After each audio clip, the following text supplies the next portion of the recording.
All right, good morning. Good morning. Good morning to the folks that are in here so far today. Also, good morning to the people that's going to, or even good afternoon, or even good night to the people that's going to watch back the show today. Especially with the 11:30 start time, some people may miss it. Obviously,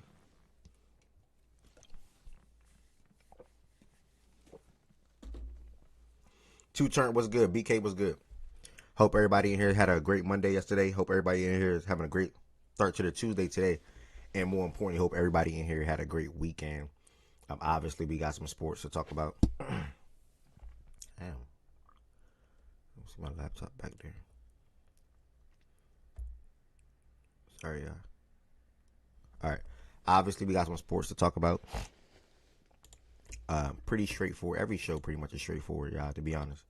We're going to get in here, talk about the topics, have a little bit of conversation and things like that, and then pretty much like wrap up from there. So, as far as the show today, you can see it titled for the most part. Chan, what's the word? Yeah, I won that 2K game.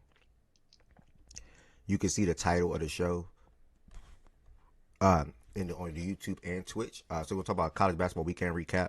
We're going to talk about some updates and some things around the NBA, and then we'll also share, or whether it's me on stage at the time by myself, share my thoughts on the David Montgomery trade to the Houston Texans, what that can mean for him this upcoming season in the Texans, and then also what that means for Jahmyr Gibbs this upcoming season for the Detroit Lions. And that'll pretty much then be the show there, as I'll have other things to obviously attend to. Before I get into that, guys, it's a reminder to make sure you all follow my new TikTok page. On my new TikTok page, you will see me obviously playing 2K games and then promoting what I now do. I'm on this app called 1v1 Me, and I am a partner on that app. You pretty much get paid to play 2K. But either way, make sure you all follow my new 2K. I said 2K. Make sure you all follow my new TikTok page, as I still go live there in game on a day-to-day basis. Justin Achille, what's the word, brother? Good to see you in here, bro. Pete Cotty from some Woody Mark season. Oh, some Woody Mark season. Good morning again, everybody. Let's go. At 11 a.m. We still gonna call it 11 a.m. start time. I know I had to push it back 30 minutes, but we still gonna call it 11 a.m. start time. Make sure y'all follow my new TikTok page if y'all want to support me in that aspect of the gaming side of things as well. So yeah, we're gonna go ahead and get into what we're gonna be talking about today. If you're watching on the YouTube side of things, do me a solid and hit the thumbs up button on this video. That helps the algorithm out for anybody that's surfing on YouTube to come across facts and stats. Be willing to chime into the show. Be willing to type in the chat. Be willing to join the Discord. And then more importantly, the biggest one of them all, be willing to join the stage. And come talk sports on a day-to-day basis, you know. So that's what it's all about. The slogan is speak your mind. So I give anybody a voice or a platform, I would say, to speak their mind in regards to whatever the topic is on that particular day, or whatever the topics may lead to or switch to, or whatever the case may be. I'm going to pin the Discord link. I'm going to pin the Discord link on YouTube, and then also I'm going to pin the Discord link on YouTube, and also if you're on Twitch, you can see the Discord get populated in the chat a couple of times throughout the show via Nightbot. So keep that in mind as well. No Limit Larry, what's the word, bro? Good to see you in here, brother. Be Young, what's the word, brother? Good to see you in here too as well, brother. Also, if you're watching on YouTube, there's a couple of things you guys can do to extend your support for the platform. First and foremost, you guys can send super chats, super thanks, and or the biggest one of them all, to show that you rock me on a month-to-month basis. You all can become a member of the Fact and Stats community on the YouTube side of things. The link to become members in the description on this video. So you can send super chat, super thanks, and or become a member. Hit the thumbs up button, and then also make sure y'all hit that subscribe button as well. I will greatly appreciate the extended support. And if you're watching on Twitch, the same thing, bro. Literally. If you have Amazon Prime, I will advise you to sub through Amazon Prime, as you get one free subscription per month. If you have Amazon Prime, I will advise you to sub through Amazon Prime, as you get one free subscription per month. And then, if you just don't have Amazon Prime, you just want to sub, feel free to sub the regular way as well via Twitch. Or you can do something. What's that thing called? What's that turbo thing called? I forgot what that turbo thing called that I do. Q-Sin, what's the word, brother? Be Young, what's good on the YouTube side of things as well. Appreciate you, bro. Rock with me on both sides of the things, both platforms. We're going to go ahead and get into the show today. And also, by chance, if there's anybody that's in here that knows me from 2K or anything like that, if y'all pay attention to the About Me portion or whatever the case may be on my Twitch side of things, you will see I host my own sports show Monday through Friday, 11 a.m. Eastern Time. So outside of 2K, if you just like listening to sports talks, I host my own sports show right here. There's probably going to be a lot of people from 2K coming in here over the next couple of weeks, or popping in over the next couple of weeks because I stream my 1v1 games on my Twitch account. So, I'm fighting it, and I don't want to do it. I don't want to make a new Twitch account just solely for that, like for the show or for gaming. I'm not doing that. Like I didn't put too much work into this account. I don't think I want to do a new one and manage two different Twitch accounts. Like I'm cool. I'd rather not. If you know me for gaming, you should also know me for 2K or gaming. If you know me for gaming, you should also know me for talking sports. That's what I meant to say. If you know me for talking sports, you should already know me for then gaming as well. Like this is me. Ain't no hiding now. I don't need to separate. This is the two. This is me. TJ, what's up, bro? Went to stream yesterday for sure. All right, y'all. So we're gonna go ahead and jump into the show today. Thank y'all for rocking with me. Thank y'all for the support. We're gonna go ahead and jump into some basketball. I'm gonna go ahead and hit the Discord. Oh no, yeah, it wasn't a show yesterday. Y'all be dealing with some personal stuff, so that's why I couldn't do a show yesterday. You know, I'm almost at 1K on TikTok. Yeah, it's crazy, right? When did I start going live on TikTok on this page? Like a week and a half ago, maybe two. I'm at 5:45, I think. So ain't nothing. I'm still trying to get my account back one more time. If they deny me this week, then I know it's over with. But I'm still fighting. I'm still fighting. So if you want to join the stage, y'all, you will join the stage via the Discord. This might not be as good for me. I'm not gonna lie, because a lot of the things that took place over the weekend, it's now Tuesday now, so it's like it's behind my brain a little bit. Like, and so much done happened for me personally, you know, on Sunday and Monday, and then yeah, it's a lot right now. So I'm gonna try to my best to recap Saturday's games to the best of my memory, or obviously do the best of my ability when it comes to talking about some of the things that took place as well. Filter start camera. Okay, there we go. Bro, I got banned on TikTok like a month ago. That was for copyright, bro. That was for streaming game. That was like a month ago. I don't really matter as much. All right, on Saturday, y'all, I'm gonna start off at the top and work my way on down. We had Duke going against Virginia.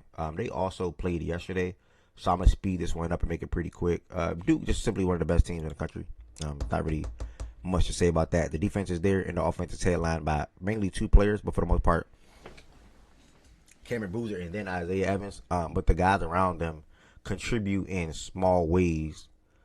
Sometimes when needed, or also just in big moments. You know, just put it like that. Cameron Boozer in this game did not shoot the ball the best. He got to the free throw line, though. He had 12 free throw attempts. Fredo, I appreciate that resub, brother. Let's go. He had 12 free throw attempts, 18 points, 9 boards, 2 stocks. Probably one of his worst shooting games this season. It's not even that bad. Like, it's not like he had a terrible game. Like, it's okay. Him going 3 for 9. He been doing a lot for them and carrying them a lot this offseason. This season on offense in general, regardless. Even last night's game, he had a big game on the offensive side against NC State. Isaiah Evans, though, led the team in scoring. There hasn't been too many games this season where Cameron Boozer did not lead the team in scoring. Isaiah Evans had 19 points, 5 for 9 from the 3-point line. And then, like I said, they had solid contributions from 3 players off the bench where they combined for 19 points. And that's a good win for Duke. That's just a good win for Duke with 3 guys come off the bench and having 19 points. Headlined by your 2 best offensive players in the starting lineup. And whatever Sarr brings to your team and Foster brings to your team, having 6 boards and 6 assists. And even Pat down low with 11 points and 5 rebounds. So, yeah, man, really just Duke took care of business. They're now 28-2 on the season. Because, again, they played yesterday, so we'll get to that game in a second. We'll get to that trade in a second. Jiggy, no, I did not. As far as UVA, they dropped to 25-4 after this game. They were ranked 11th, but it just showed that it's of real levels when it comes to who the best teams are in the country. Point blank, period. You can be 11 and you be nowhere near who's ranked 2 or 3 or even 1 in this scenario. So, shout out to Duke for taking care of business on Saturday. Jordan Woods and BJ Hoax, Alex, what's going on? I see y'all up here. When it gets to Duke in this game, I'm gonna just have y'all tied all in one for yesterday's game, and if y'all want to say anything about Saturday. I got shit to say about either one of them games, bro. Yeah, I figured. Oh, you coming to my computer? Hold on. So we real steppers, bro. That's all I got to say. Hold on, you coming to my computer? Testing. Say something again, one of y'all, real quick. Yo. All right, we good now. Thank you, bro. Going back to Saturday now, and yeah, I really don't blame them, bro. They took care of business back-to-back days. I mean, back-to-back games, Saturday and Monday. Again, showcasing why they're one of the best teams in the country. Kansas versus Arizona. Arizona got Arizona, man. I might. I don't know, bro. If Arizona or Florida win, I'm cool. Like if one of them teams win, I'm cool. But it's a lot of good ass teams in college basketball this year. But not a lot of teams that got real shots to win it, in my opinion. Granted, you never know, but we're gonna do our top 10 rankings shortly.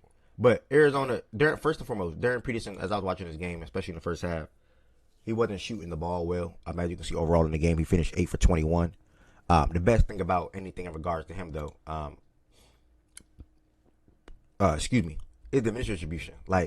And that's why, to circle back to the convo, I understood all the question marks and the concerns and what people were saying inside of here or people were saying on social media. Bro, I said it straight up, bro. There's no way in hell the dude don't play minutes after Bill said what he said in the post game.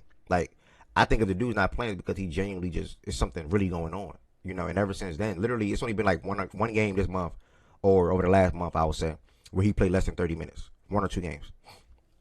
Especially in all the meaningful games, he played every single one. Every single one outside of the one he wasn't able to play due to the flu or him being sick, which people just try to deny. But Darren Peterson is playing. He is playing his minutes. He came out and said if he can play, he's going to play. And he's been doing so, and obviously he wants to continue to try to chase a national championship with the Kansas Jayhawks in March. But Arizona, they locked in. They locked the fuck in. And when you think of a team that plays basketball and they have an array of guys, they have a solid 7 to 8, I think of 2 teams. I think of Arizona and I think of Florida. Those are the 2 teams that have a solid 7 to 8 players that just play so damn good together. Again, Duke is headlined by Boozer and Evans, and then they gotta hope that they get the solid contribution on the offensive side from it can be a random game for Caleb Foster. Big moments. That's why I said big moments earlier. A big moment for Caleb Foster, right? A big moment or whatever for Sarr. Even Pat having a big game down low, whatever the case may be. And in Boozer, I don't really see anything big really out of him for the most part. Him is he's real on a possession or 2 or 3 or whatever the case may be down the stretch, or even in the course of a game where it's 10 minutes left or 8 minutes left, 6 minutes left, 14 minutes left. Caden Boozer can make a play there. If I said Cam, I did not mean to say Cam. Caden. Cole Pete, though, returned to the lineup in this game, and he looked solid. He looked good, but they play so good together. If you can see, they had 5 players scoring double digits this season. In this game. Braden Burry, another freshman alongside of Cole Pete, had 20 points, 12 rebounds, 5 assists, knocked down 2 threes, perfect from the free throw line. Jaden Bradley, who's been one of the ones that stepped up big time alongside Cole and Braden. He only had 10 points in this game. He was 3 for 11 from the field. But again, Arizona, with them, they're locking in on defense. They're not a great 3-point shooting team. They made 3 or 4 threes this whole entire game. Yeah, they made 4 threes this whole entire game. They're not a great 3-point shooting team, and that's where they can get got. Don't get me wrong. But when it comes to the team defense as a collective, when it comes to the offensive structure and system, when it comes to either Jaden getting downhill or Braden getting into the line or Braden knocking down big shots or Cole Pete finishing in the interior because he only scores down low for the most part. The jump shot is not there. Even Ivan down low. They just have a really damn good team. I even like Anthony coming off the bench for them. And then obviously Toby with the experience that he has in college basketball coming off the bench too, 8 points and 6 rebounds in this game. Arizona got a really damn good team, bro. Kansas, I know some people I saw on Twitter, some people feel like Kansas can win it all. Some people feel like Kansas can go out a little early. Some people feel like they don't know what to expect out of Kansas. Rightfully so. You really don't know, because they can have a good game with Trey White or Melvin going crazy, or they can have a bad shooting night from Darren Peterson, which he had in this game for the most part too. But for the most part, he looked decent. He looked good. But they go as far as I know. Ted said last week, Melvin, which is true too. But if Flory don't have a good game down low, bruh, like nigga, how good is Kansas? You can have the guard play. What's your interior like? Flory is starting in the front court with a freshman.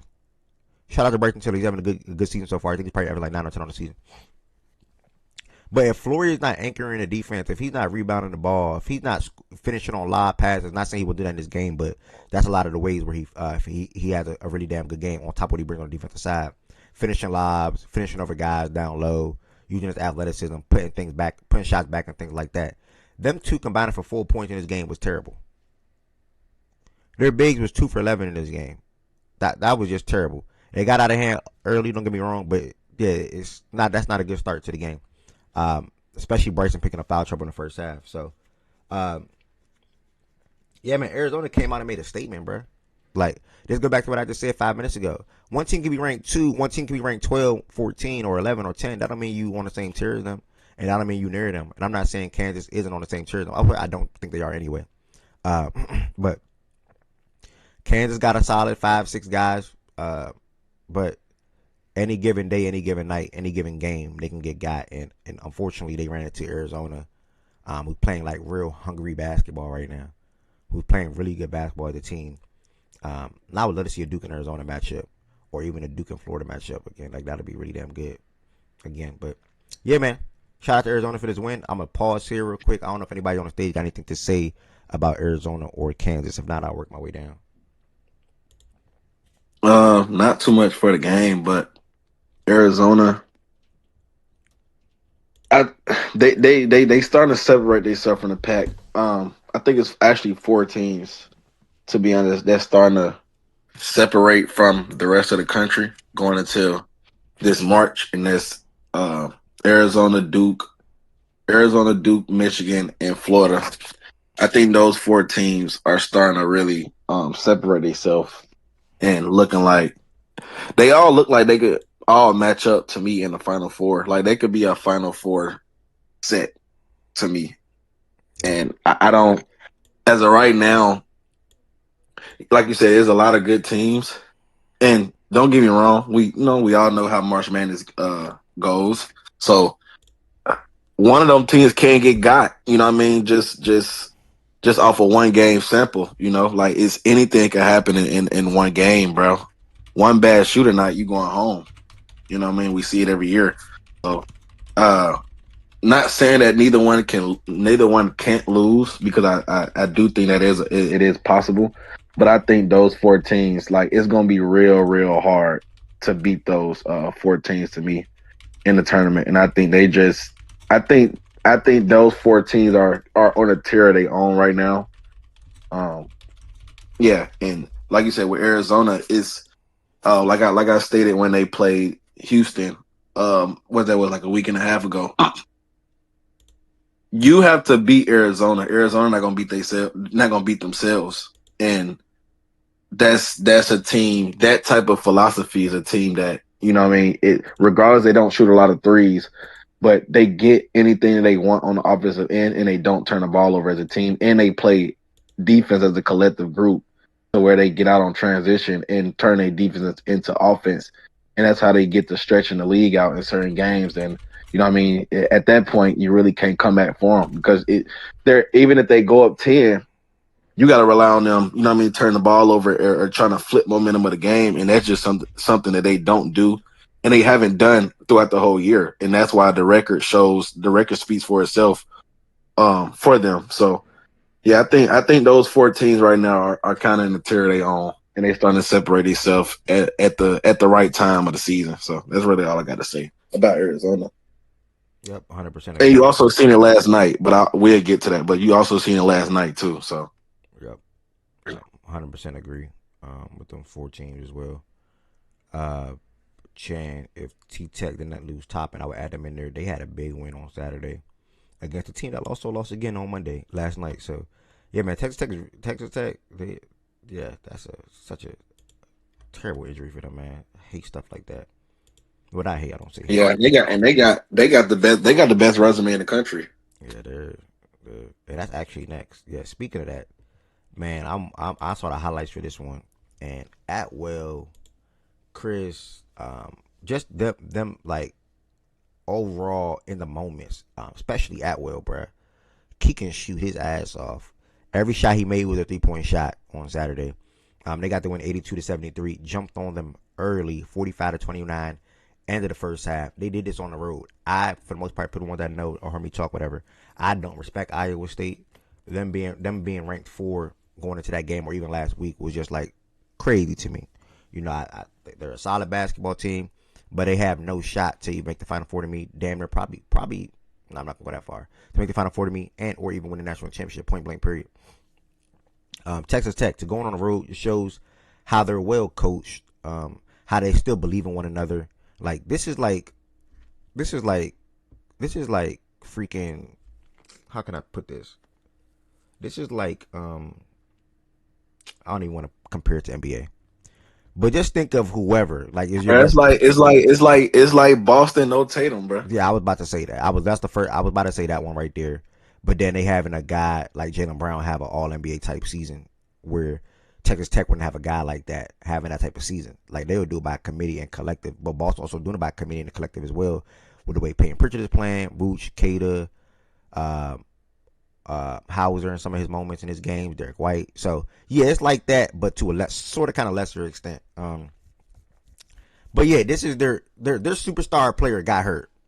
And I think they still won their last 2-3 games. With the superstar player getting hurt, and this was the biggest victory over Iowa State on the road. So really, man, just shout out to this whole entire team, man. 20 points off the bench for them guys. Jalen Petty and Luke contributed big time. 25 points combined, and Atwell and Christian Anderson had 32 points, and that was the victory combined. I'm sorry, that was the victory for Texas Tech. Again, I also only saw the majority of the highlights for this game, but we're going to also talk about Iowa State when it comes to them losing to Arizona last night as well. So, yeah, man, shout out to the Texas Tech Red Raiders. Man, Uh, that JT Toppin, man, that shit is so crazy, yeah, bro. shit mad Like, about that shit cause right now. they really could have made a run, bro. Like they really could. I believed in them. I'm not gonna lie. I told you they was my sleeper Final Four team, bro. Like they just play so good as collective. And if Atwell and Petty, well, this is with Christian and JT, and if Atwell, Petty, and Watts have good games on top of what JT and Christian to give you, bro, that would have been some hard shit to stop, bro, in, Mm-hmm. in a one game. So that the JT topping that shit is so unfortunate, bro. Like I'm still like that shit's still like that's crazy, bro. That's so fucking crazy, bro. I I I just shake my head thinking about it, bro. I ain't gonna lie. I just shake my head thinking about it. Super duper unfortunate, bro. And I feel for all Texas Tech fans that feel like they had a real shot to make a run this year. You even heard Ted say they had a really, really, really damn good resume, and they really do have a really damn good resume. Um, I did think Kansas was going to beat them, and I did think Kansas was the better team than them when they played them at that moment. But that's still no denying Texas Tech resume. That's also still not denying Kansas resume too. Both teams have really good resumes. Um, it's just that one team lost their best player, the other didn't. So it's a little unfortunate for Texas Tech because I can't like. Is this a big win? Yeah, but with all due respect, by the way, do it mean anything to me? Like really mean anything to me? Nah, because I'm not picking them to win it all. I'm not picking them to make the Final Four. Like it's a big win, but without JT Toppin, it's like how much can I really say? They playing together as a collective. They still well coached, but that it stops there at that point. And they're still going to be a tough out. Don't get me wrong, but there's a difference when they're going against when you have a guy that's giving you 23 and 12, playing 38 to 40 minutes a night. But if y'all remember, Christian and JT was playing damn near the whole entire game. So you got to deal with them for a whole entire game, like literally. And you heard what Kelvin said about JT numerous times this year, calling him the best player in the country, saying he's the hardest damn near player to game plan for. So, yeah, man, it's just unfortunate, bro. I don't really like talking about Texas Tech anymore. Sorry for the injury, y'all. It's a bummer. Houston beat the hell out of Colorado, 102-62. Uh, was smoking about 26 in the first half. Milos had 26 points. I don't know if Ari is up here. I mean, I don't know if you want to add any words to this game, but if you do, by all means. Get right game. It is what it is. Milos looked really good in that game. Looked really comfortable in that game. Which isn't surprising given Kelvin's comments about him after the game, where he basically said starting like a few weeks ago, he saw Milo's head drifting, and he said after that last week of hell, he basically had a one-on-one meeting with him and was just like, "What are you doing? And why are you not playing to the level that you know you can play? Um, and there's nothing keeping you from being that guy that you were last year outside of yourself. And so you need to make a decision on who you want to be and what you want to do. And so the next three games that we have, I mean, we play Colorado Day. We play Colorado at Saturday. I think we play Baylor this week and then Oklahoma State. I might have that mixed up. So none of those are really good teams in the Big 12 this year. So yeah, get right games after losing three. A lot of people need to find their foundation and hopefully take whatever the hell they learned into the tournament, both tournaments, the Big 12 tournament and the tournament. Yeah, nothing else to say. Yeah, right. Outside of what's his name, scroll up. I want to give somebody a shout out on Colorado right quick. That's about the nigga name. Isaiah Johnson. He nice, and somebody should be trying to go take him from Colorado. I would like us to do it. That nigga nice. Yeah. Really, really, really, really nice. Yeah, All right, appreciate a shout that. out. I didn't even I didn't even know that he said that about Milo. So I'm glad he said that as a coach. That's what your job is. Yeah, That's also part of your job to continue to instill confidence in your players and have the one-on-one conversation with your players, because you're gonna need them all to win. He also said some things about Mercy too. he did. Yeah, Hmm. about him being committed there since he was 15. He's now 20 now. He's gonna be a big part of what we're doing for the rest of this year, and probably even going forward. So yeah, that is a lot, bro. Have somebody committed to your team for 5 years, or basically committed to you, and also obviously the team and the program for 5 years, as a 15-year-old kid to now a 20-year-old man, a young man. Yeah, that's actually pretty damn good. So, shout out to Houston, bro. I hope they insert themselves back in talks. Because a couple people on this platform in itself, and one for one, had them winning it all this year. At a point, you know, Jordan Woods, myself.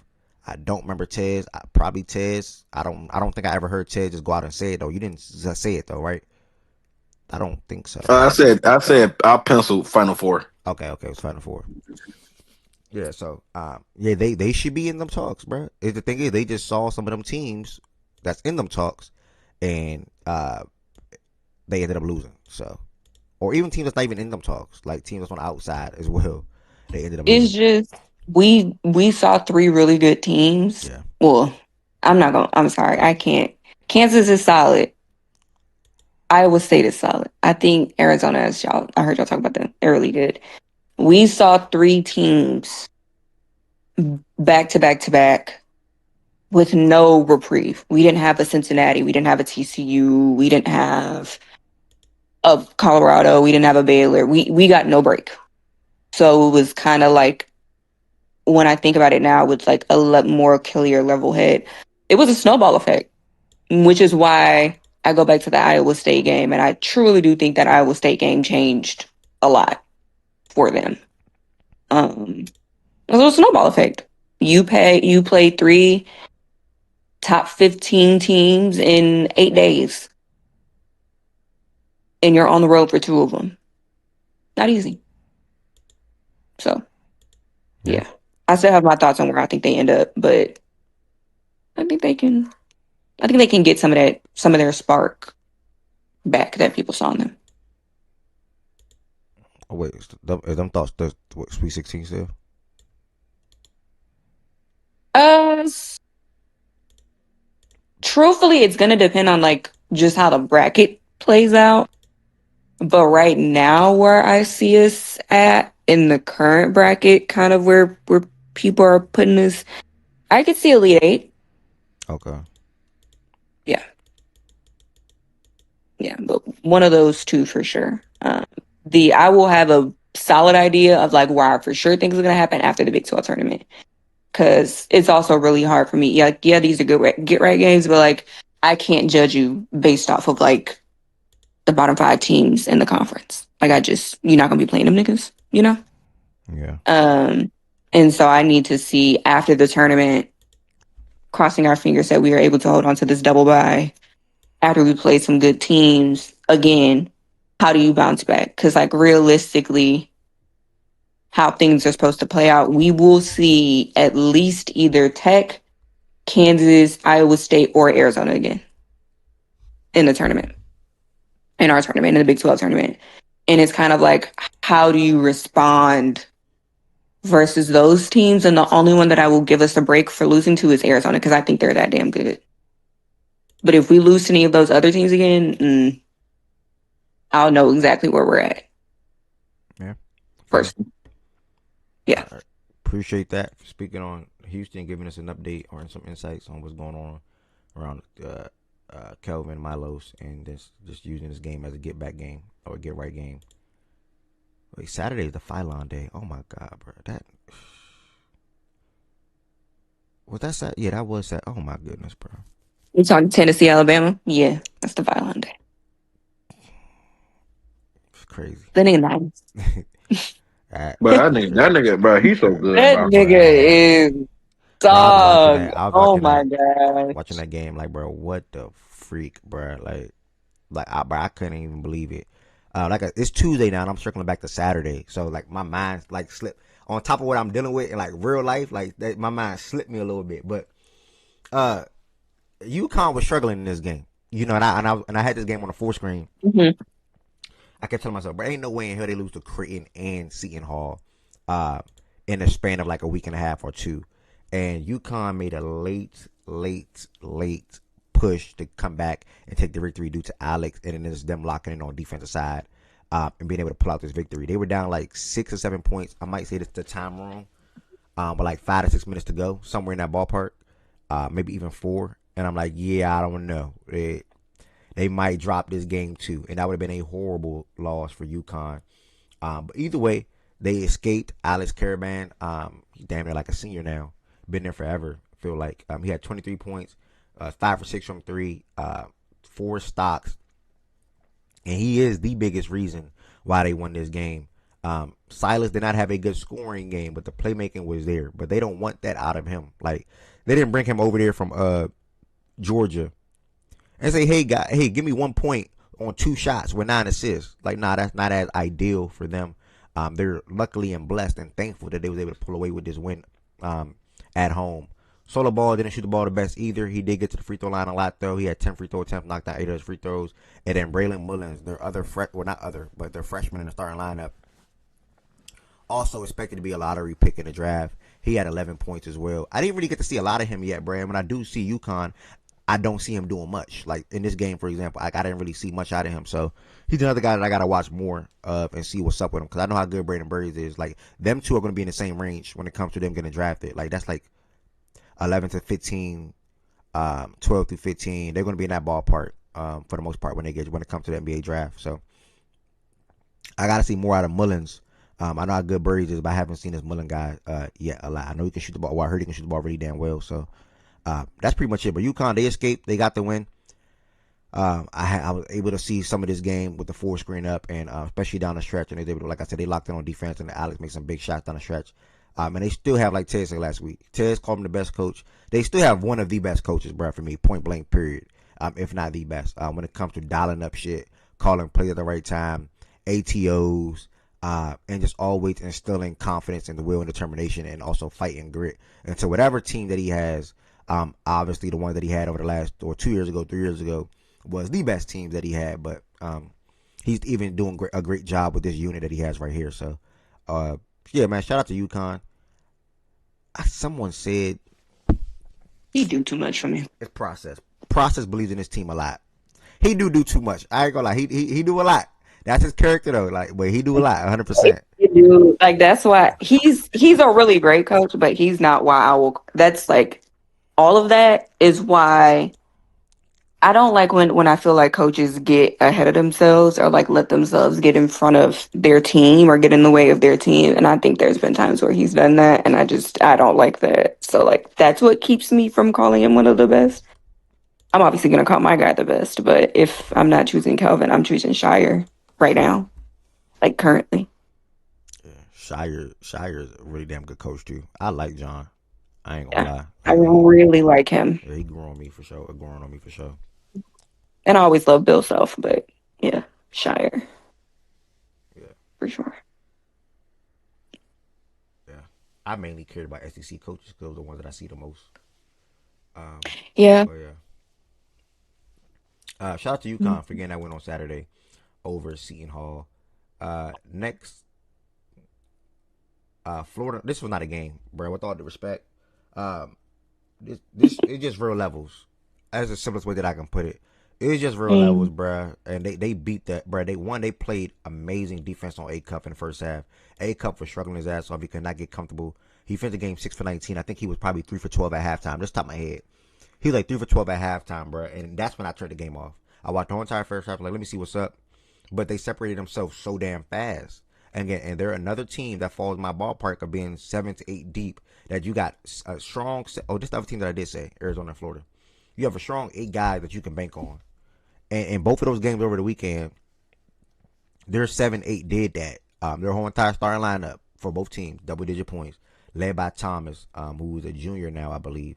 Ruben still being a man down low. Big comparison to Oscar Sheway and other bigs that came through the SEC. He had 12 points, 16 boards, 4 offensive rebounds, 2 blocks. Boogie, Xavier, they all played. Everybody played. If you played for Florida on Saturday, you had a good game. I think that's the simplest way that I can put it. If you played for Florida on Saturday, you had a good game, and they beat the hell out of Arkansas. They showed that as real levels. This is the best team in SEC. There's no questions, no doubt. It's been that for probably about a month and some change now. Damn near, yeah, probably about a month and some change now. Nobody was like really when it comes to the actual basketball team being better than them. Is not Alabama, with all due respect. It's not Ark. It's not Mizzou. It's not Tennessee, and it's not Kentucky. Florida's been the best team in SEC. I'm not gonna say the whole entire year because they had a shaky start. But since conference play started, obviously they're 14-2 in conference play. For about like the last month and some change, probably they've been the best team in that conference. So shout out to Florida, man. Uh, they looking really damn good. And if they go back to back, I ain't gonna lie. I'm gonna say this: if Florida goes back to back, that's more impressive than when UConn went back to back. Because like when UConn went back to back, well me, I can't speak for anybody else. I felt it. Like I'm like, oh, this nigga they blowing everybody out. Can nobody even fuck with them in the tourney? They're gonna go back to back. Florida is different. You lost 3 to 4 starters. Walter, Will, and Elijah. You had to bring in 2 transfers to start in your backcourt. You still have Ruben Thomas and Alex. Don't get me wrong, but you still got the great head coach that you got over there. But nobody expected this, especially with the way the season started for them. Not even in December, not even in January, not even in February. I don't think too many people was going out and saying, "Oh yeah, Florida's going back to back."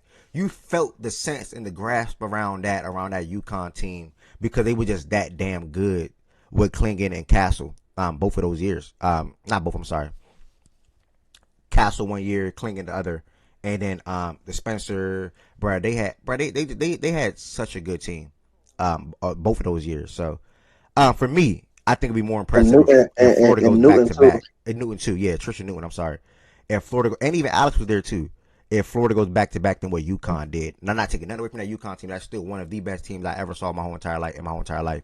But Florida, it would be more impressive to me by a small margin. Just throwing it out there and giving Florida some flowers. And on top of that, you got the as far as the retention, being able to bring those guys back in the development. Ruben and Thomas took a leap. Yeah, You know what I yeah, mean? So that plays a part too. Like the 2 guys who you couldn't let leave also got better. So like I said, bro, that's my 4. I don't now the bracket may play out different, but if it's a way that bracket is set up, I could see them 4 teams going to the 4, bro, and that's gonna be a hell of a fucking 4. I ain't gonna lie, it's gonna be a hell of a 4. But Florida, they separate themselves, bro. Like you said, for the past month and a half, bro, they just like they're just good. Like they're really fucking good. Like credit to what Ty got going on over there. Like you said, and it was coming off a shaky start to the season. Like, but that's part of you having, like you said, you got two transfer guards. So you're trying to find their roles. Ruben and Thomas, you banking on them with Condon. Condon came into the season a lottery pick. Now Thomas is the fucking lottery pick. You know what I mean? So that flip. So it's like they got, and plus they got two shooters come off the bench. You know what I mean? And they both play defense. And Boogie took a jump on the defensive end. Ruben probably wins defensive player of the year. I think that's I think he probably kind of got that locked up now. And like you said, Zaven is also playing better now that like I spoke to a couple weeks ago with the roles being switched. So I mean, bro, that's a really fucking good team, bro. I don't know if they will go back to back, but they got a pretty fucking good shot, bro. A pretty good shot. Just depending on how the chips fall and where they are. I think we had this convo in here, and I can't remember, bro. What's more impressive to you though, like going back to back in college basketball or going back to back in NFL winning a Super Bowl? NFL for sure. NFL. NFL for sure. Yeah, that shit hard as fuck. Both is really hard though. Both is hard. Both is like really NFL hard. is Yeah, because you gotta hard. I mean NFL, yeah, I would say NFL, but starting in a field of 64 I was just teams about and to doing that say shit that, twice, you gotta go 64 but that's Yeah. fucking crazy, 16, bro. 8, 4. Well, like that is, I will say, I just went and looked back at UConn's 2023 run, not 2024, 2023 run. And I looked at like the whole bracket because I was like, I needed to figure out like how that happened. Because I have some thoughts about that one. And I was like, I need to make sure my thoughts are sound before I start speaking out my ass. And there was a hell of a lot of upsets in that bracket, like on all sides. Like I'm looking back, in the 1 seed in the West was Kansas that year. They lost in the second round to Arkansas. And so UConn ended up, that was the bracket that UConn was supposed to be in, that's the region UConn was in. They were a 4. So they played Iona and then they played St. Mary's. They were supposed to meet up with Kansas in the Sweet 16. But Kansas lost in the second round, so they played Ark. Ark was an 8, they were a 4. They beat them niggas by 23 points. Then they played Gonzaga, but I got thoughts about Gonzaga when it comes to the tournament. And like 1-6. Like once you really got to get far.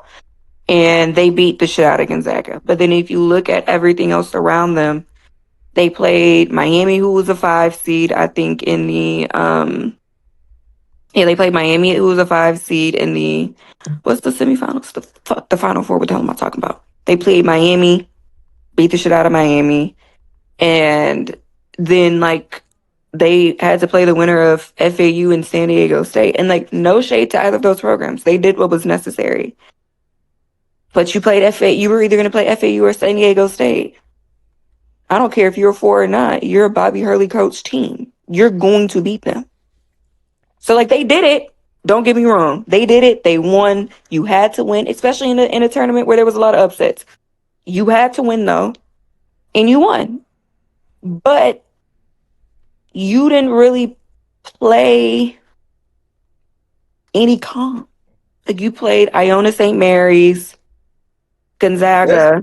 That's not their fault though. I know, and that's why I'm like, it's not their fault, which is why I don't take it away from them.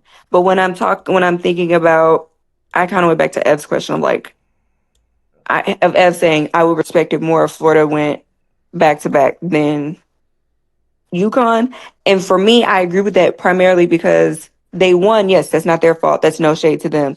But like, I don't know. I just don't feel like they played really much comp. Not saying that they were going to lose anyway. They could have still fucking won it all. They could have played the top seeds the entire time.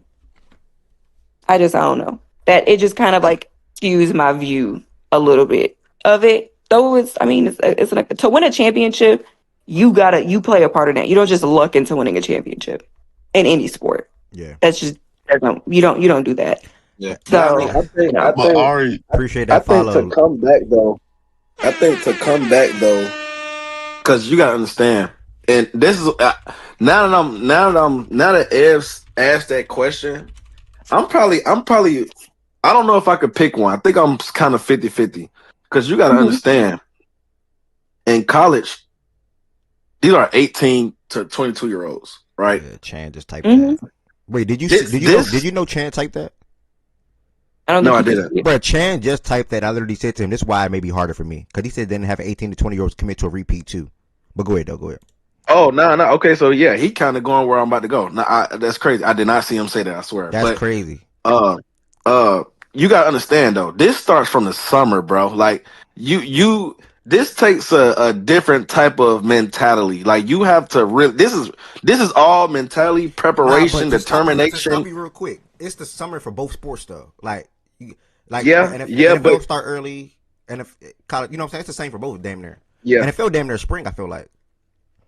it is Yeah, yeah. How But many teams it's get into the tournament? 64, right? yeah. 64. Yeah, Okay.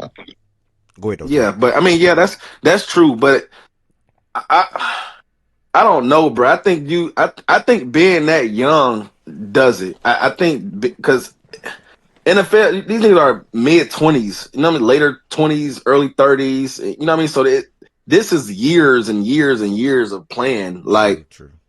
the experience when you 30, bro, you didn't already seen it all. Like niggas don't win Super Bowls till they fucking late 20s, and the exception of Patrick Mahomes. But other than that, it's like mid to late 20s, early 30s when nigga see his first Super Bowl. These niggas are coming in, huh? No. Go ahead. I'm gonna say it after you Yeah, finish. I was say these niggas are coming in straight out of high school. You know what I mean? Or some maybe freshmen going to sophomores going to juniors. The age range is still the same. Like these we ain't talking mid to late 20s. The age range, whatever year they in, the age range is still the same. And to be able to really commit to that type shit on a back-to-back year, going through grinds. Like, I mean, granted, NFL is the same thing. Everybody play away games. You know what I mean? It's kind of all the same. That's why I'm more 50-50 because both sports are kind of similar. But to go into a field 1 year, 64, run through it, win, to come back with the same mindset, go through the whole year again, go through 64 and win again, like, bro, that shit not no easy shit either, bro. Like that's kind of insane, bro. Like I don't know. I think it's kind of 50-50 for me. And I think what does it is the age range for me. See, great points. My pushback to that point is I think that is applicable. That point, I think, would have a bit more validity to me if it was a program like the one that you support, where y'all constantly got niggas going and coming, where like you are basically starting anew kind of every year for the most part. Like you might have one or two niggas really return or whatever, but for the most part, when you look at your starting lineups, let's go with that. When you look at your starting lineups, for the most part, Kentucky, Duke, I'm blanking, Kansas. Y'all know what the fuck schools I'm talking trying about. to name blue bloods, like You know, but like not even just blue bloods, but like people who have high turnover programs, right? And not at Houston, because Samson doesn't really do high turnover. But like when you have a program where there is a lot of turnover, you know, and there is a lot of every year there might be three niggas returning to the roster, but the rest of the roster is new, right? And you're having to reestablish a culture every single year with a new group of guys and get them all still bought in and locked in to the goal of winning a championship. 100%, that would hold a lot more weight to me. That is not the type of program that Bobby Hurley, I forget which one he is, Hurley, runs at UConn. He runs an older program. He runs a program for the most part. Obviously, I think Castle was a freshman or whatever. But for the most part, most of his guys are 2-3 year guys who have been in his system specifically for a few years.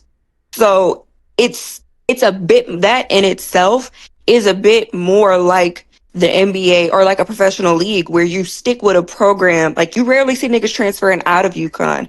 You'll see people transferring into UConn, but you rarely see niggas transferring out of UConn because the pitch of going to UConn is we'll be here, we'll be locked in for a few years, we're building.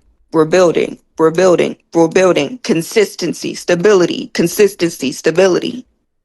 That's why, for the most part, they don't get those top end recruits because them niggas aren't trying to stay there for stability. You know, I'm going to college to like go to college for a year and then go, you know, to the league. That's my goal. He doesn't recruit those kinds of players. So therefore, their mindset is we're buying into the culture. We're buying in. My turn will come. I will be there eventually. It'll be me leading the team eventually. I'll be a starter eventually. And so therefore, it's not like it's still young. I mean, it's still hard to get young people to buy into that, you know, to get like 18, 19, 20-year-olds to buy into that. But once you go to the program, you go to the program knowing that's going to be the case. So therefore, to me, it's a little different opposed to if you were trying to make this argument with another team where like it is high turnover and niggas are constantly living, and not just niggas, but like your best players are constantly leaving every year. So you're always not only having to reestablish a culture, you're trying to find a new guy to step in every single year. That is where I would push back to it a little bit because like the culture is just different at UConn. It's not the same as it is in most places, like of that caliber, of that program's caliber. It isn't. So that's just my pushback. I hear it though. Truthfully, I do. It's a great point, and I do think I'm with Tess. Like, I don't think it's like clearly NFL. Like, let me not say clearly. I think it's NFL, and I'm pretty firm on that. I don't think it's like 80-20 NFL tournament. I don't, or college basketball. I think it's a lot closer than that. I mean, I think it's closer than that. I probably do like he came to the team. He didn't 60-40. But yeah. No, So what about? So you spoke on the guys, you know, for the culture of UConn. You know, it's not typically one and done. If you're just that good, then you know, I mean, you can leave. And that's a good point. But what about the guys in the NFL who their core players are there for 6, 7, 8 years, and the same guys that bought into that head coach system, defensive coordinator, offensive coordinator, whatever, and it's not really a lot of turnaround, but those guys have been there more than 4 to 5, 6, 7 years, and just finally starting to get to their goals and AFC, NFC chips, Super Bowls, and things like that. Those guys who have been there more than 4 to Who've been 5 locked years. in with a team for a long time. Yeah, I think something that I haven't said is just like also I think when it comes to the NFL, I think just the level of talent that you're facing is different. Like you don't get to. It's a I more mean, physical sport too. yeah, it's a more physical sport, but like theoretically, not to throw any shade on some of these mid majors, right? But like Iona in the an equivalent to an Iona in the NFL is what? What team? Like shit. I don't want to shit on the Raiders or nothing like that, but well, that's why I'm like I don't want to be yeah, mean. like I mean, probably the Jets or something like that. Those niggas don't make the playoffs. Iona, you said? Iona. You know what's funny, Ari? But at the same time, 1 second, low. Mm-hmm. I got you. But at the same time, and that's fair. But just like how you spoke on Iona, those are the teams that go in the tournament and upset the best teams. And that's the thing. Like upsets are what make the tournament. You don't really see upsets because no, you don't. You don't. And that's because the level. I don't want to say the level of talent is closer because I definitely think like even this year, like I think there's a difference between. Like I've said it. I think Michigan's a good team, but I 1000% feel that Arizona and Duke specifically are in a league of their own. Personally, it's not a big gap. It's not a huge dip. It's not a huge whatever. So before people start being like Michigan, I like Michigan. I think they're a great team, but I do think there's a difference in between, you know, the levels of talent.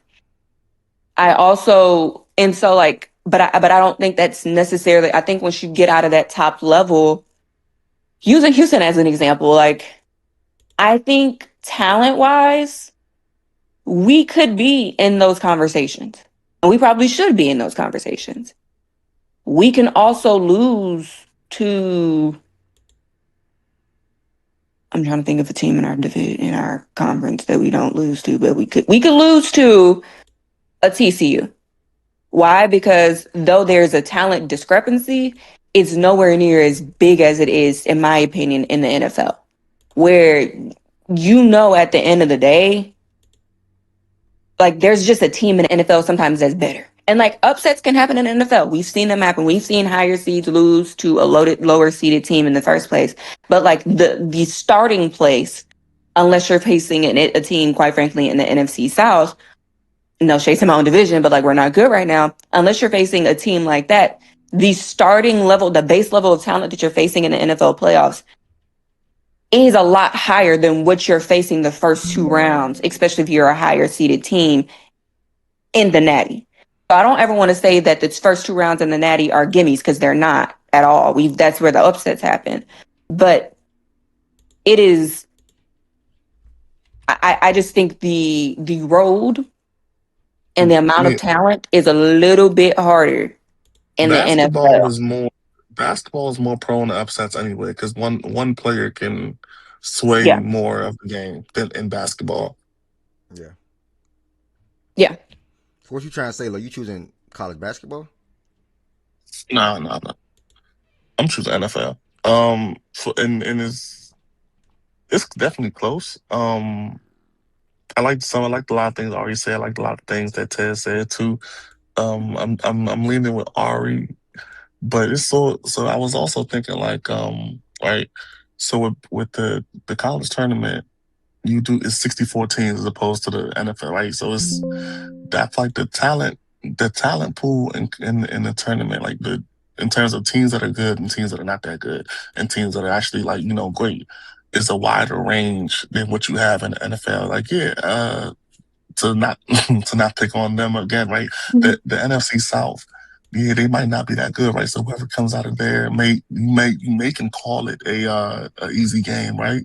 But at the same time, not really. Like you could, like, let's say you play the Panthers was not a you couldn't really call the Panthers an easy game. Like they fought, and it was you had to win, but I mean you probably didn't choose them to win the game that they had for sure. But it was still a toss up. You feel me? It was still a level of unpredictability. Um, I just think, and then even to speak to that point a little bit more, what Ted said, right? Yeah, it makes it a little harder because like those that's where the upsets happen. But even so, let's say what happened? Did that random team that beat y'all, right? The random team that beat Kentucky, Oakland. Yeah, okay, they upset Kentucky, but what all that happened was they went to the next game and got smacked by the team that was supposed to smack them. Like so, even upsets could kind of lead to another variable where they go to that team that upset. They probably since they weren't supposed to win in the first place, the next team they play that's actually a good team is probably going to smack them. So I mean, I'm just going with I'm leaning with the NFL honestly on that. Yeah. Valid.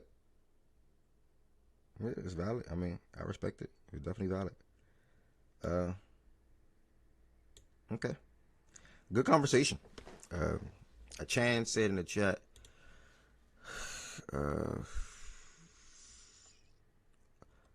UConn only had two starters return for that second title. Klingon was the guy on the bench that returned.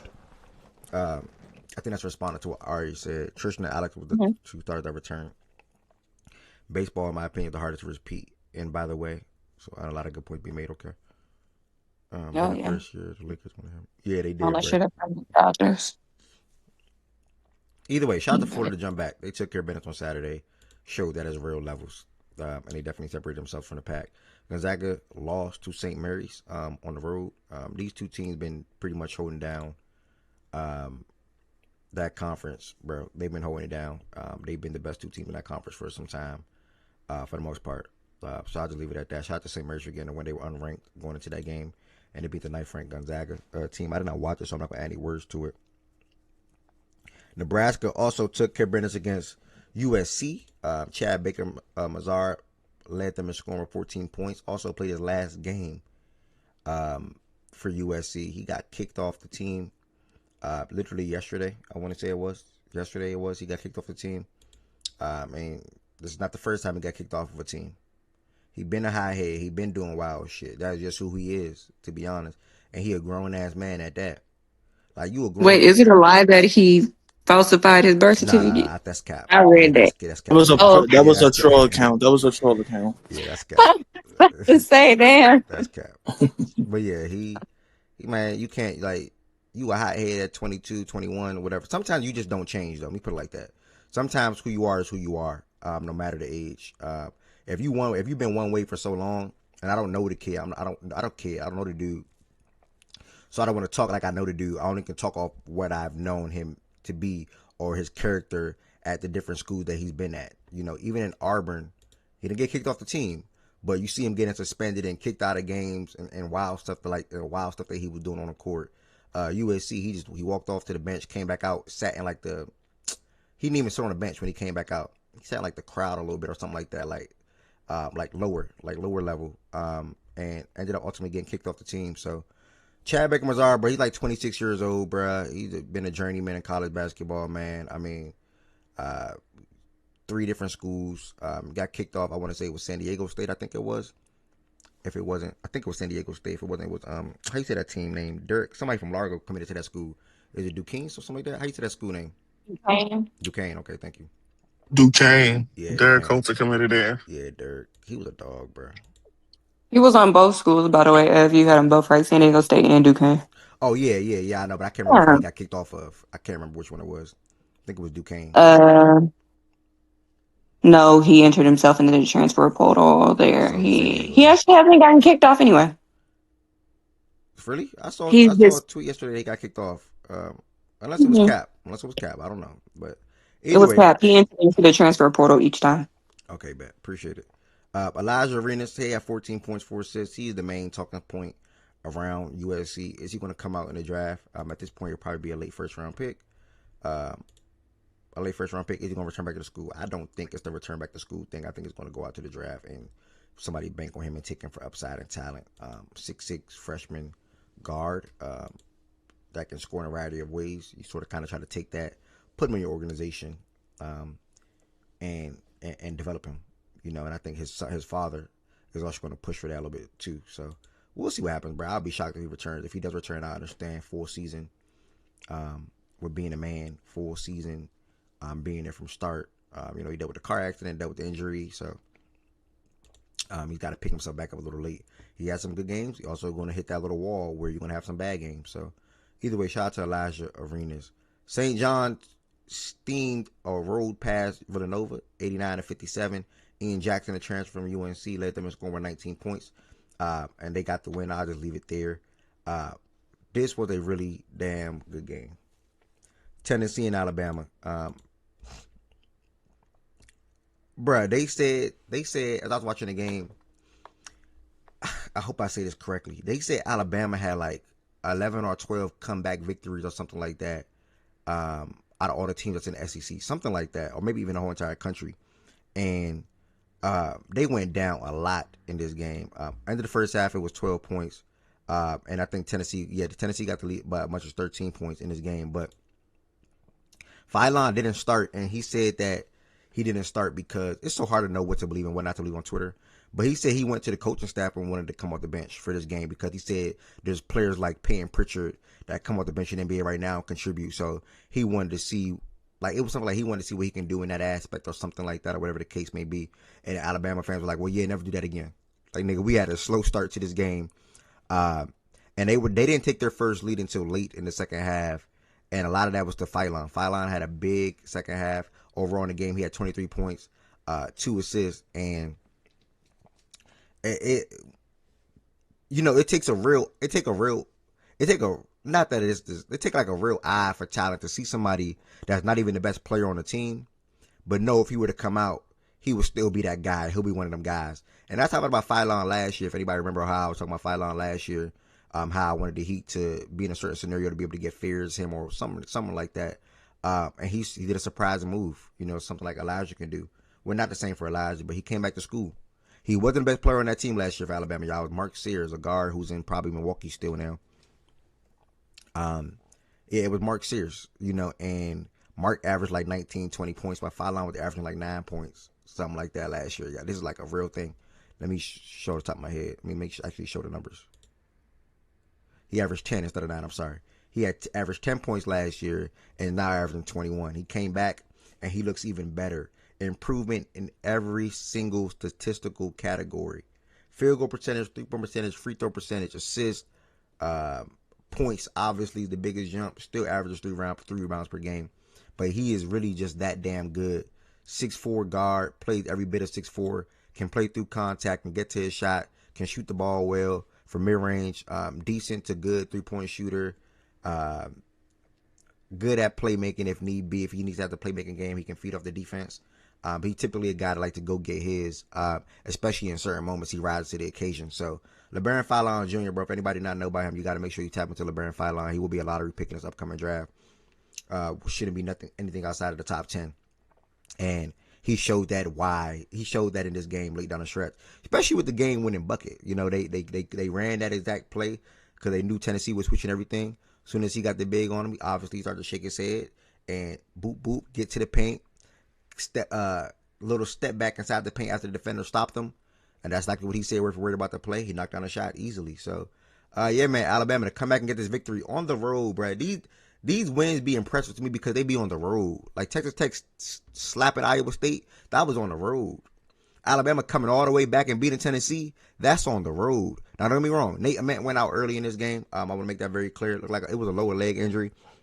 Came down a little wrong. Yeah, so prayers up for him, first and foremost.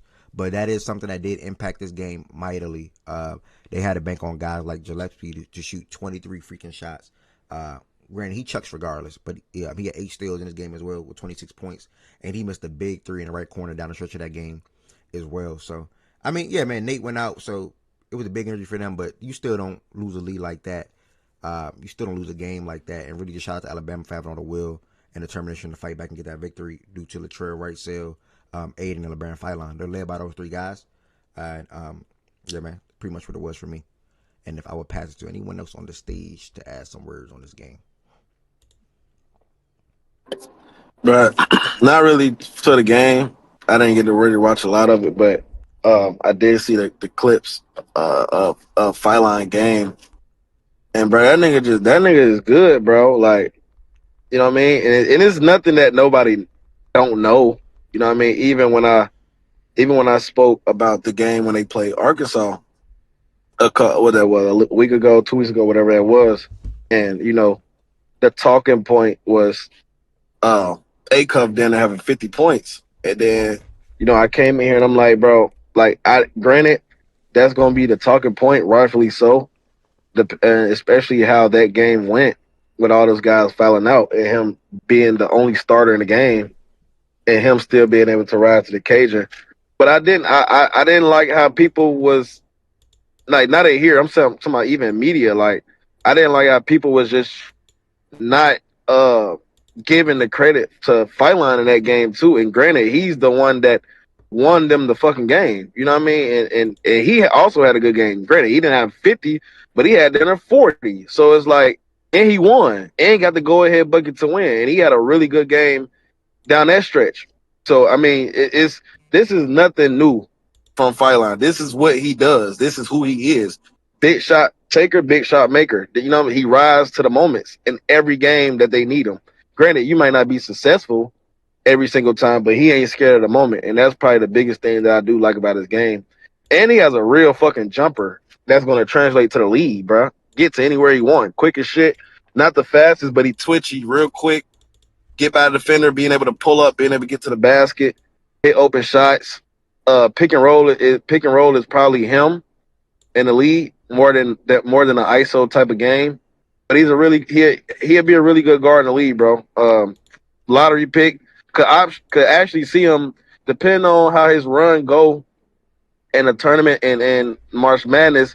Like you said, maybe a lottery, but he may go higher. You know what I mean? You just never know. So LeBaron, he's a dog, bro. I really fuck with bro game. I really do. and I hate that he plays in the SEC to where I gotta like semi hate on the nigga. But he's really good though. He's really good.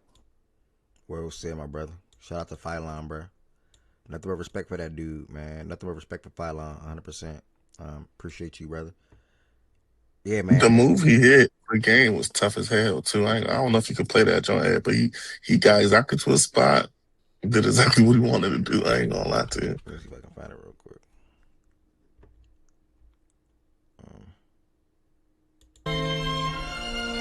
Is that it? Nah, he's going down here. Maybe just maybe it's a different angle. That's cool too. Nah. You can play that. You can play that.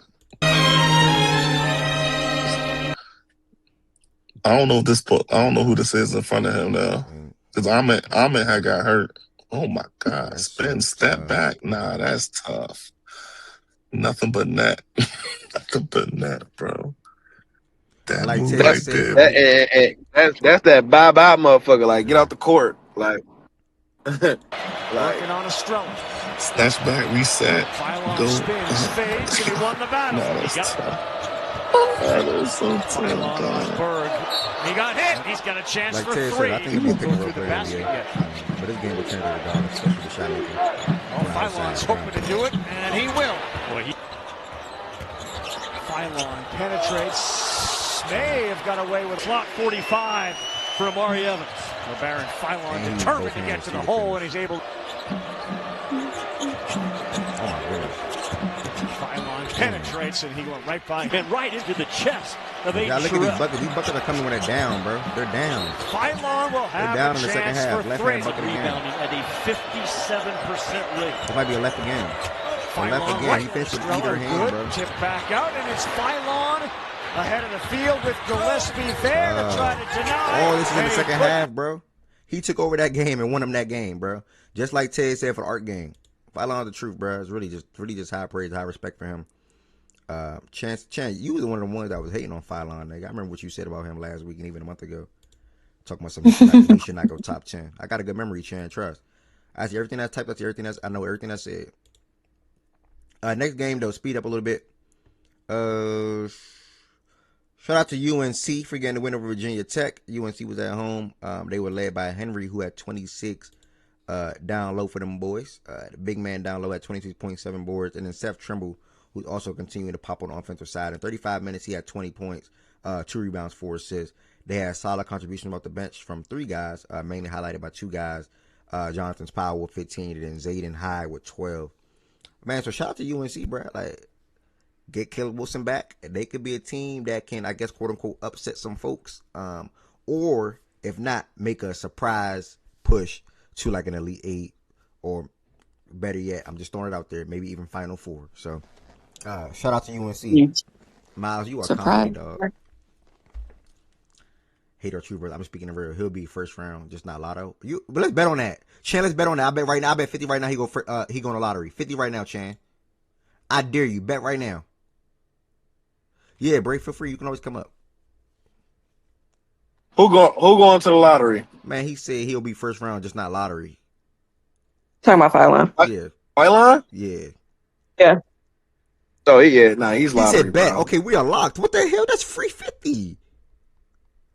Phylon not going lottery? What the fuck? Let me text you. We locked 50. Phylon go lottery. Talking some one game at a time. You think he gonna fall off a cliff or something? I was about to say that sound him saying that. It sound like he feel like he about to tail down a little bit. Yeah. Come tournament time. But Chan never really. That's what it sounded like. He never really believed in his game though. Like Chan was always bashing him, and not bashing him like going on him, but like he didn't really like have high belief like myself or you or other people did when it comes to Phylon. Oh, one game at a time was to UNC. Okay, I thought it was the same one game at a time and him falling off. Make sure you text back your little emojis though, so you try not to be locked in. Did Bray come up here yet? Let me see. All right, what's up, Bray? Yeah. I'm here. Okay. I'll just say this. Not in terms of the game, but just UNC as a whole. They've been playing better lately against Louisville and Virginia Tech. I'm using like the better teams to compare it with because I don't really want to use NC State and I forgot the team they played that they looked bad against, but they did better without Caleb Wilson. But again, against Clemson, you have to win games like this because we can't say 1 minute, oh, we deserve to be a higher seed and blah blah blah, but then against teams that you have to win against, you don't show up. And at times, I feel like we blow way too many leads in the fourth, like the fourth quarter, like in the last 2 minutes, and teams come back. You can't do that in the NCAA tournament because again, that will bite you in the ass depending on who you play. If you play a Bama, you play a Houston, like those teams like that will bite you in the ass. But other than that, they got to keep playing like this. But again, one game at a time, and just hopefully they can get like a 3 seed in the ACC tournament and build up the resume. All right, shout out, brother. Appreciate you coming up here and talking about your UNC. Same way when you talk about Bama, same way when you talk about the Falcons. So much appreciated, bro. And good win for them boys as well. Kayla, what's the news? You know when he come back? Trent or you? Do you know when he come back? I I thought he was playing next game. Come on, let's play on Saturday, probably, bro. You know when he come back, nigga. Bro, He's playing versus Come on Duke. now. It's free. Rather It's him free come back in the smoke for that tournament, but boy. if he comes back against Duke, that's cool. But I Man, don't that think man it's will be smart. back. That man will be back Saturday, man. Ooh, I bet it. He be back Saturday. Don't worry about it. They better get Vince Carter. They better get Kenny Smith. It don't matter. We beat them one time already, so that's all that matters. Oh, y'all settle. Yeah. If y'all like us, we do sweeps over here. So y'all like to settle for 1-1, huh? Okay. Shout out. All right. BYU. What if they do sweep y'all though? Okay. I mean, that'd be bad. I'm not gonna act like that'd be good, but if they sweep us, we go win the Natty or go to the Final Four and they go in the second round. Oh my. Okay. You know they won't care. Matter of fact, y'all know what's so funny? I'm keeping it. I'm gonna care till the tournament come around. Yeah, but it'll hurt a little bit. I ain't gonna lie. It gonna hurt a little bit. That would definitely hurt a little bit. That's if they sweep y'all, that's all that matter. Yeah. For North Carolina. Oh yeah, North Carolina won't care. Yeah, you're right, Lo. That's a fact. Y'all are burnt. Hubert is saying small chance he plays against Duke via Chan, but Hubert don't know shit either, so I don't know. All right, we'll see.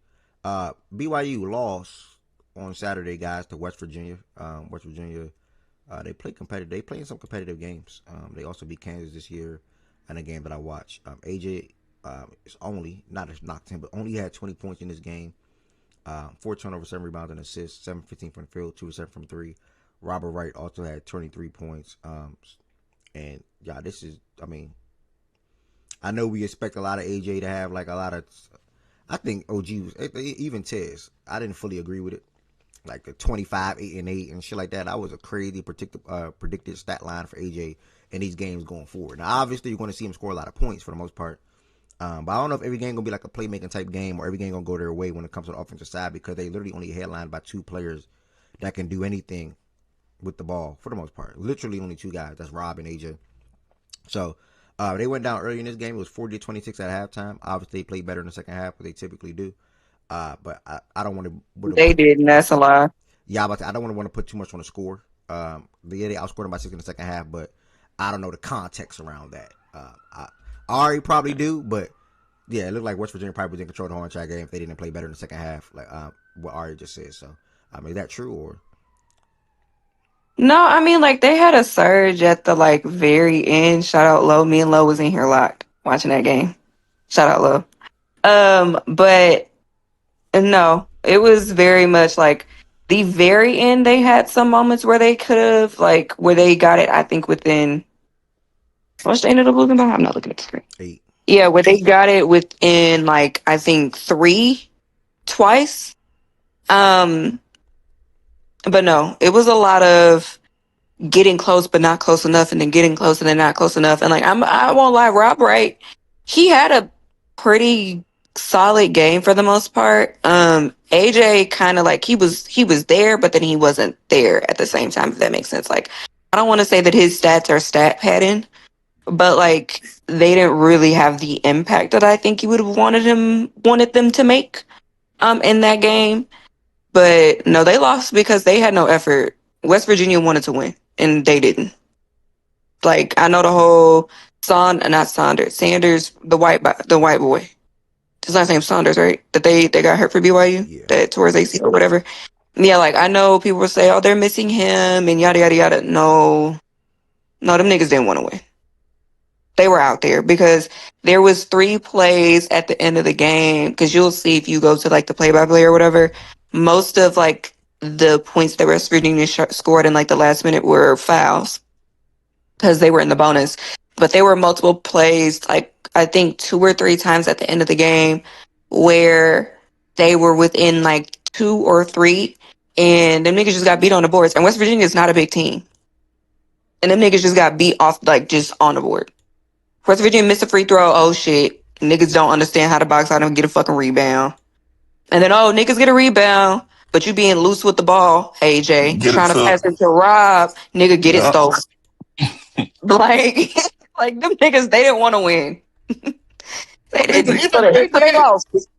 I was like, all right, they did have good effort in the second half, but at that point, I feel like what they did in the first half already screwed them too much. Like it was already like the deficit they were trying to overcome was already too big, and it's like you said, as soon as when they got close, it was just like West Virginia just started pulling off a little bit again. They just couldn't. They could never. It was a hump they just could never overcome. And No. that hump was because of what they did in the first half, which was bullshit. They spent the first half bullshitting. Bullshitting. Like they was getting smacked. And then to give us the credit, right?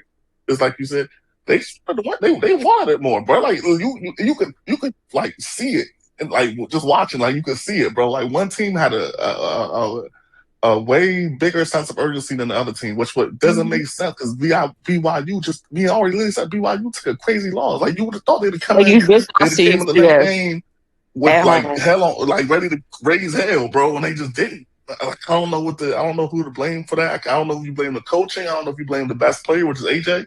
But BYU just did not come into that game ready to play basketball. Yeah, I mean, going through the play-by-play though, what you said, look at some of the things y'all said, obviously facts. They couldn't get over a hump. They was hovering between a 7 to 10 point deficit, a good portion.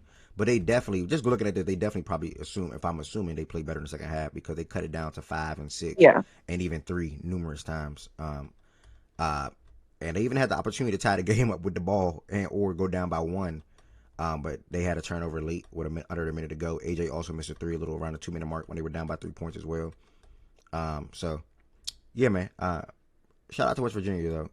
And shout out to Lowe and all. And he forced that 3 because he didn't need to take that 3. Lowe and I both said, you don't need to take 3, nigga. Took 3. Take the 2.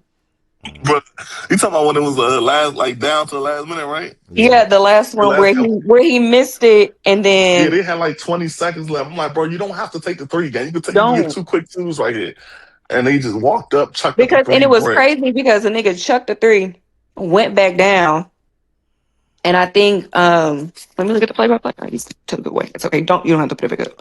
But like I want to say West Virginia either like missed whatever shot they took, and they got it, and then they turned it over.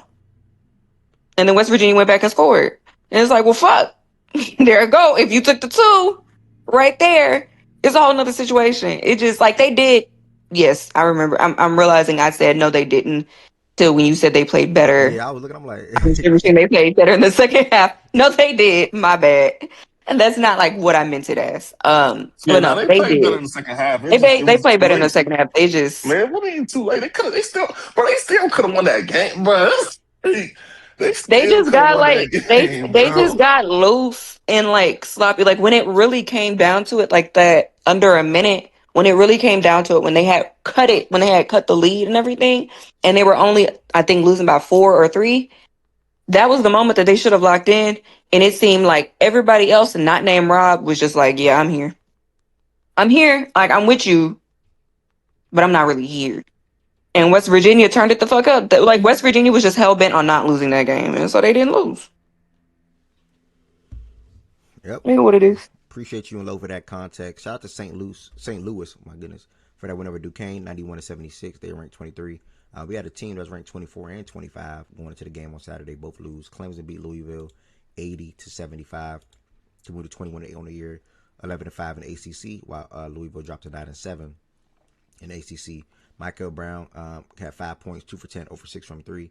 Not the ideal output that you want to see out of him. So now a lot of these things are going to come down to what he may do in the tournament. Obviously, assuming they're there, which they will be. But yeah. Shout out to Clemson for getting that win at home over Louisville. I didn't watch that game, but I'm assuming he must got hurt again because he's not playing tonight Okay. or tomorrow. One of I'm them. not sure. You know. Okay, good context then. Yeah, good context then, brother. Appreciate that. Oh, Clemson got Oh, a little something. BYU dropped out the rankings. Florida State. Okay.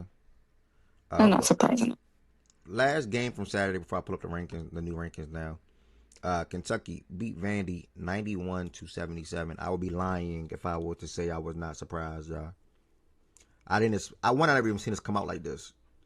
On Saturday, and not even just to only come out like this, to do it against a quality / good opponent or a team that I viewed, and I think if I heard Ted say it about a week ago or two, better than us currently.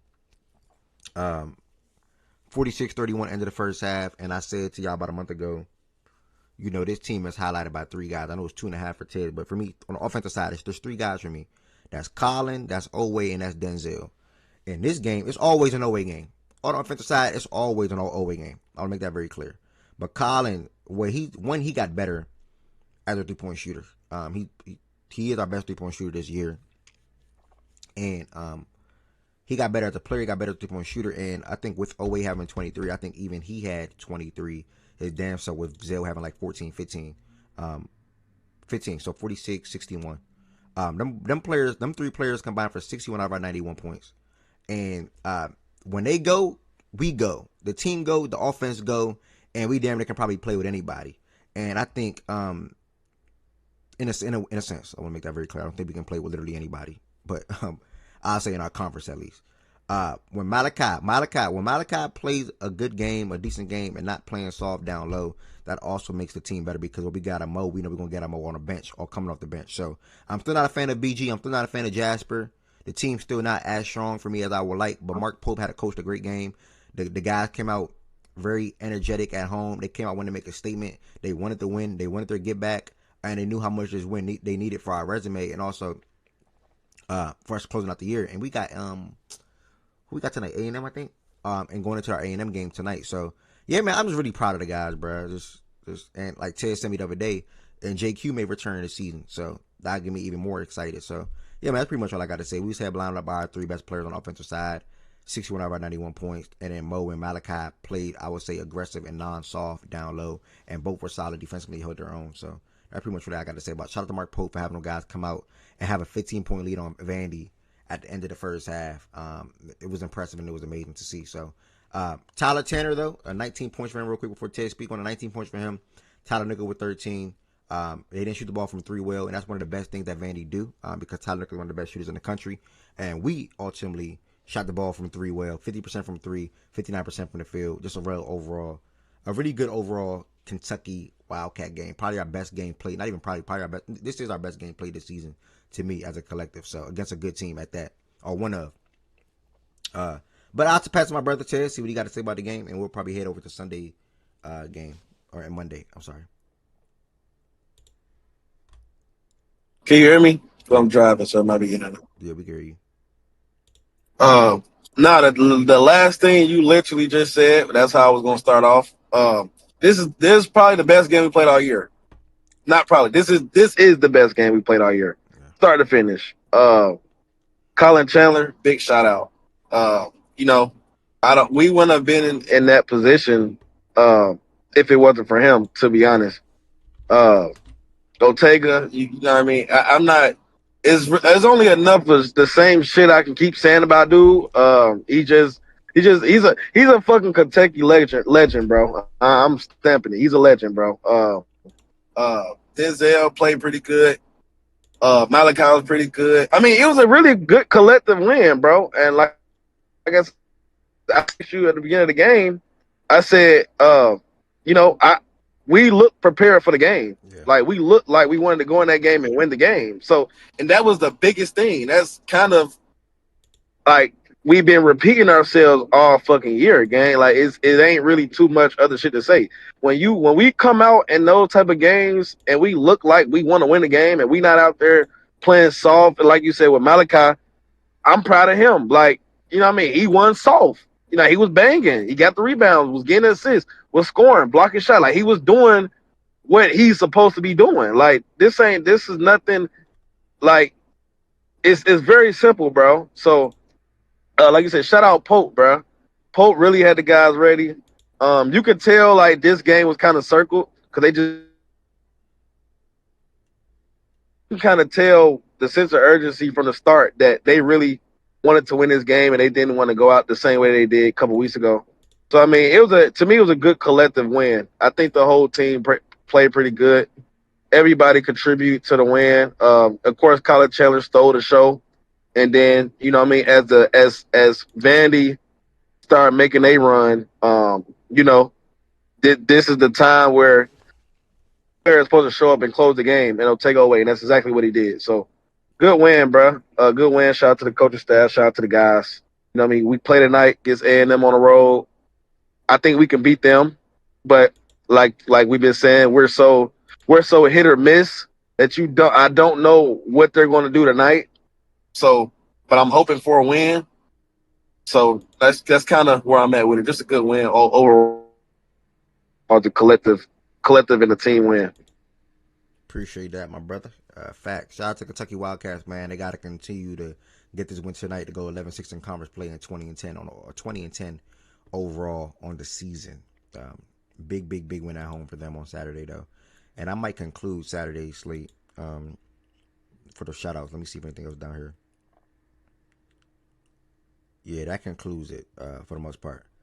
Sunday we had a couple of ranked teams go and get some wins. Oh, I lied actually. Well, Michigan State won, not a couple. Michigan State got the win, but Purdue being Purdue, shit don't even surprise me. Them losing to Ohio State on the road. Ohio State beat Purdue 82-74 on Sunday. This was not yesterday. I'm sorry, on Sunday. And then also Michigan State beat Indiana. Let me see what Cam Ward did real quick. See what Cam Ward did real quick. 4 points, 5 rebounds, 2 stocks, 1 for 5. Okay. I'll be trying to keep up with his box scores or keep up with his performances. Excuse me. Last night though, just to get to one more to wrap up college basketball. Before we get to last night's game, it was really only 2 games worth shouting out. Literally only one to talk about. We got a game today that I guess you can say worth watching. Here and there.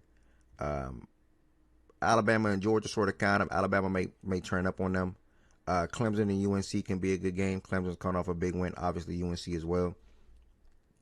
And then obviously you got Kentucky, A&M, and then Josh Hubbard going against Florida, and they might get stepped on though. Kansas going against Arizona State, and Arizona State will play that game tough. And then Vandy, Ole Miss, and that's that. If you just like into college basketball, there's some games you can just tap into. Yeah, Washington Beach. Yeah, I know. Duke stepped on NC State. I told you at the top of the show today, Booth did not have a good shooting game on Saturday. He's typically number scoring, and he did that.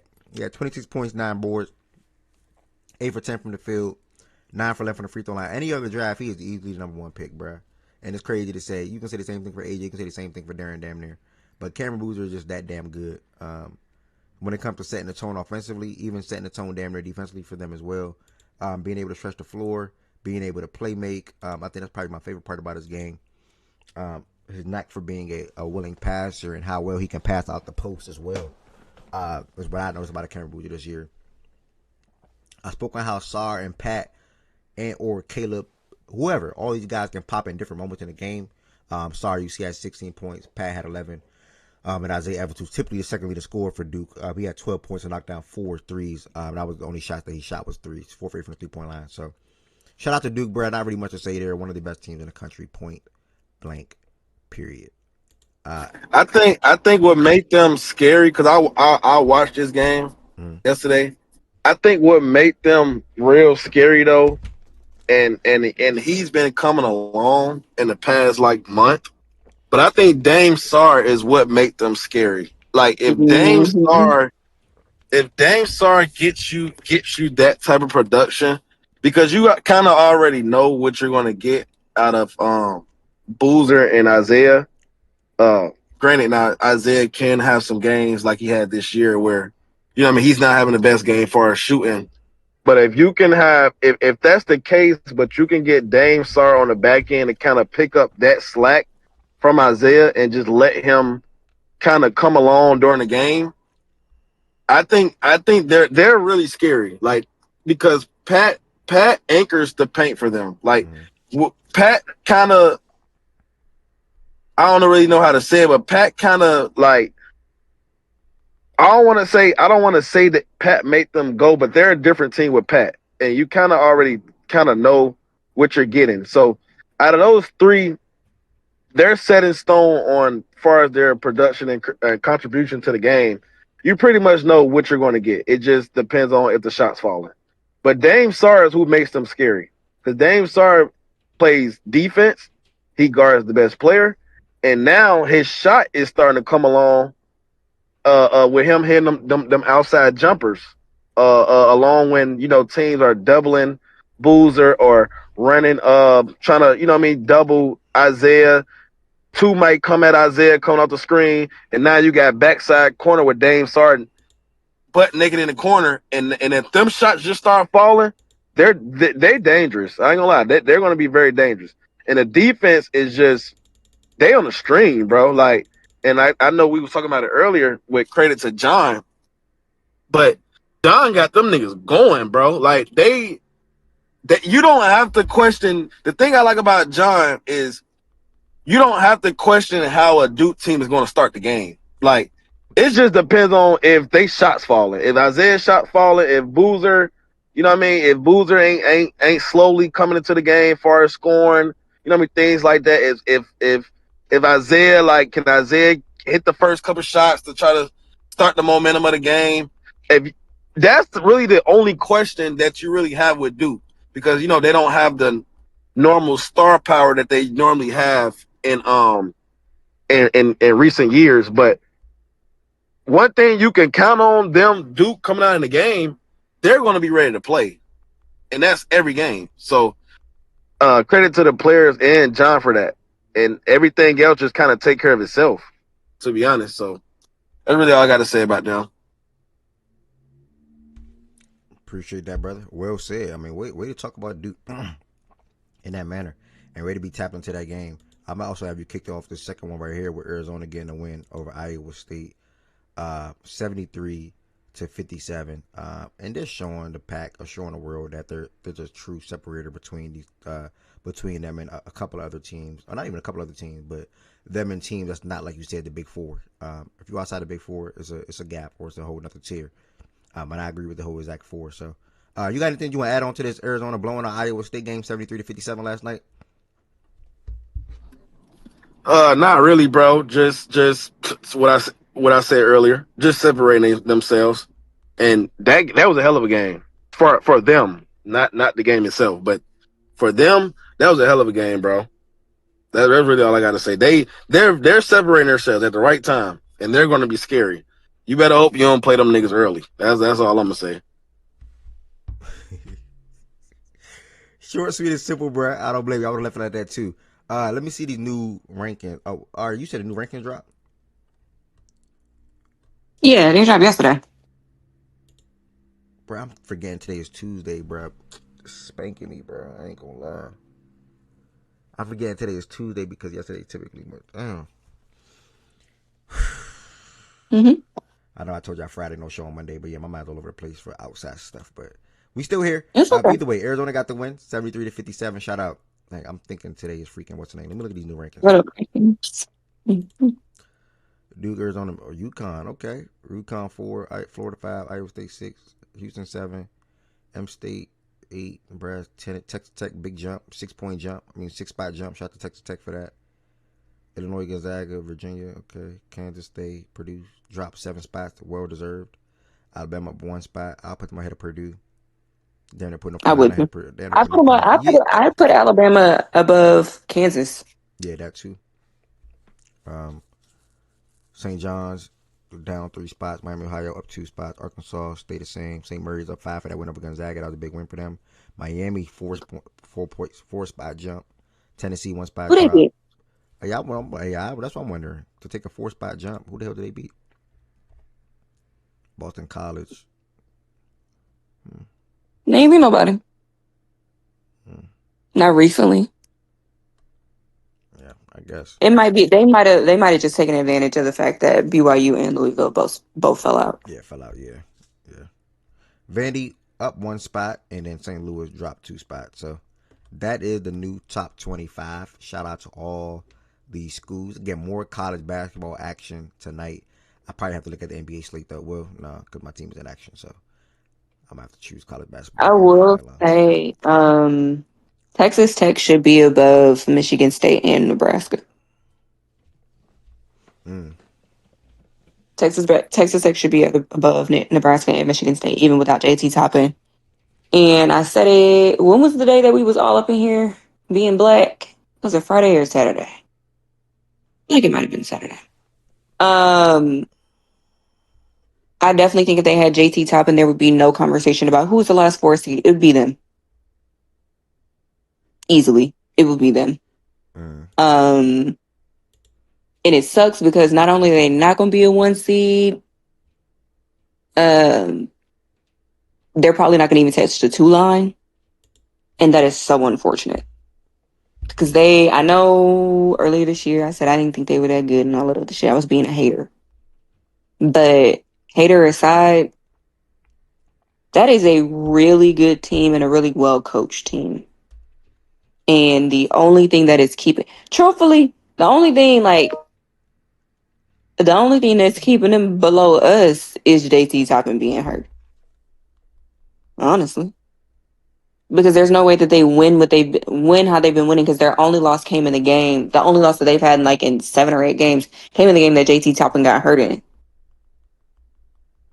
And so, yeah, that is a team that I think after this season that will haunt Texas Tech fans for being like, what if that was the year, that could have been it, all of that shit. That is gonna haunt them because they are a really, really, really fucking good team. And like Ted said, they have a hell of a fucking resume, dude. Like a crazy resume. So yeah, I think if J.C. Toppin wasn't hurt, they would easily be the last. They have one. they have the best resume, Ari. Yeah, like Literally. the best, bar none. Like I 1000% agree with you. And reminder, folks, as we're about to transition from college basketball, more action tonight. And then also, if you're watching on YouTube, make sure you hit the thumbs up button on this video. That helps the algorithm out. If you're not subscribed, make sure you hit that subscribe button. And if you're watching on Twitch, if you're not following, make sure you hit that follow button. If you may be seeing ads, if you want to avoid ads, you can become a sub through Amazon Prime, where you can do that for free. We know everybody likes free. If you are seeing ads, you want to avoid that, you can become a sub through Amazon Prime. You have to renew your subscription every single month, or if not, you can just become a sub the regular way via Twitch. Both links are in the chat. We're going to go ahead and transition over to. One second. Did you speak on the rankings? Yeah. I just went through it. What talking about. How did you feel about it? I think I said a couple shuffles with Bama over Kansas, and I think Bama over Purdue and North Carolina over Purdue for me. And then Ari just spoke on Tech over M State and Nebraska. Okay, yeah, that's what I heard. Yeah, I came back to that. And after that, 1 through 3, I agree. Florida, UConn gets a little iffy, but I understand why UConn is still ahead, so I'll just hold off on that for the most part. And then I understand why Iowa State is also ahead of Houston. So I think everything's going to. I still don't think they should be ahead of us. I'm gonna be honest, but it's cool. I do not think they're that good of a team, bro. I struggle with. I ain't gonna lie though. Bro. I get why they are. They beat us, but I don't think they should be ahead of us, bro. I ain't gonna lie though. I feel like we been disrespected, bro. I ain't gonna lie. We been disrespected, bro. I can't say that this time. We're not right. I can't say that this time. Oh. Bro, if you got every 5 line that he has, we beat all 4 of them, literally. And how do we beat Vanderbilt by that? And they go up. Right? Now we split. Yeah, they go up. Yeah, they go up, and we're still came out today. Not, like St. John's. What is it? St. John's, Arkansas, Tennessee. Who else? Arkansas, St. John's, Tennessee, and it's another team up there, and they all on 5 lines right now, and we beat all 4 of them, and we just beat Vanderbilt. But Vanderbilt goes up in the rankings while we're still below all four of those teams, I don't know. Like, not ranked at all is crazy. I feel like that's crazy. Me personally. We can't get ranked over. So Miami, Ohio, and St. Louis is holding on because of the records. Miami, Ohio is obviously undefeated, so they're 19. St. Louis is 26-3. They have a bad loss or two over the last week and a half, but that's why they went down to 25. The problem is, I already said it, and that's why I didn't really like even say anything back. Not that I question it, Kentucky being on anyway. Because this is one of the weeks where I feel like I'm okay with us not being on. Like last week, I feel like we should have been there. I think we were. I mean, 2 weeks ago, we were. I think 3-4 weeks ago was one of the weeks I was like, nah, how the hell we not here? But ultimately, we worked our way onto it. But we got some losses that we got some games. Like, bro, splitting with Vandy, and Vandy only going up one spot is because BYU and Louisville came off the list. Once Ari said that, like, it's like, yeah, that's facts. Like, Kentucky shouldn't, like, we shouldn't. Who you looking at this list? Who should we be over? We haven't had a better season than Vandy. Tennessee been better than us for the most part. Although we do have the victory over them as well. But I think if we play better as a collective overall, it'll be a different conversation. We got the sweep over them. Yeah, 2-0. But that's an argument there. But all these teams got 20 wins though. That could be. That could be it, yeah. If y'all don't. Yeah, that too. Yeah, we got 19. Yeah, that could be it too. Our 20 comes. Yeah, we got 19. So that makes sense. Now that I'm looking at these records, everybody has 20 wins. Yeah. Some games that we lost that we should. I think y'all had the most amount of votes to get on, right? Or was that still BYU? We came in at 26. Oh, okay. If I was saying a new bracketology came out today, like this morning, so you could look at that if you want to. Top of Ross, Duke, last team in, first team out. Let's do. Bro, that Auburn shit. Well, who they are this year or something? Not that, but like the fact that it took them to lose to Ole Miss to like finally be. Bro, them niggas are 15-14 and they were in. Yeah, they're ass. But you had niggas talking about they should be in over Miami, over Ohio, who granted, okay, cool, mid-major, probably not even a mid-major. Or whatever, but like saying that they deserved a bye and all of that shit over Miami of Ohio, an undefeated team, that shit was agitating me. And then the fact that people still had them fucking projected to get into the goddamn tournament was agitating me. Them niggas are not fucking good. Yeah, that's a big fall off for Auburn. With all due respect, big fall off for Auburn. They got Duke, Michigan, UConn, and Arizona as the 1 seed, obviously. Yeah. Arkansas 5, Tech, St. John's 5. Okay, BYU, Kentucky 6 over here. Okay, St. Louis on the bubble, last 4 byes. Okay. None of the regions really look like crazy to me. The toughest is probably the South right now, with UConn and then Florida. Florida's Tech. too? Oh damn, yeah. Florida, BYU. Yeah, Florida, Tech, BYU. Like those are all teams that if they all arc like that, those are teams that if they all show up like as the best versions of themselves, shit could get it real hectic, real crazy. They got a Miami, Ohio, then DP. Line it up. Yeah, I'm looking at it over here right now. Line it up. I like. Hey, Duke Cole.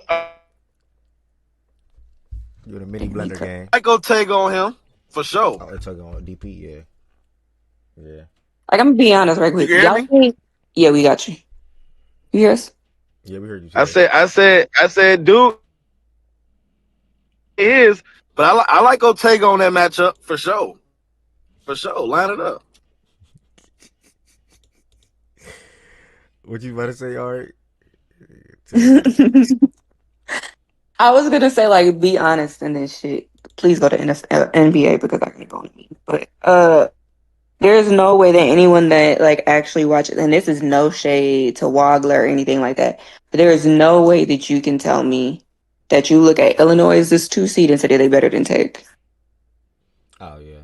But like they deserve to be a 2 over Tech. Because like when I look at the 2 line, no shade. Obviously Florida deserves to be that or a 1, honestly. Us. And then I look at the other 2s.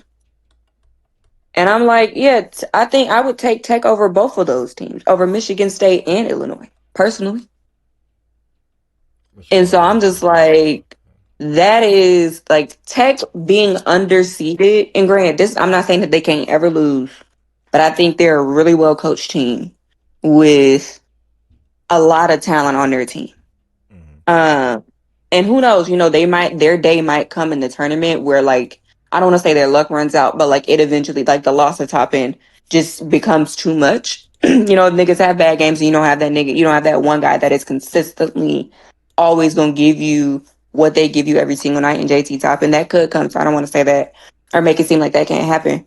But Tech being underseeded, because I think they are, is going to fuck a team.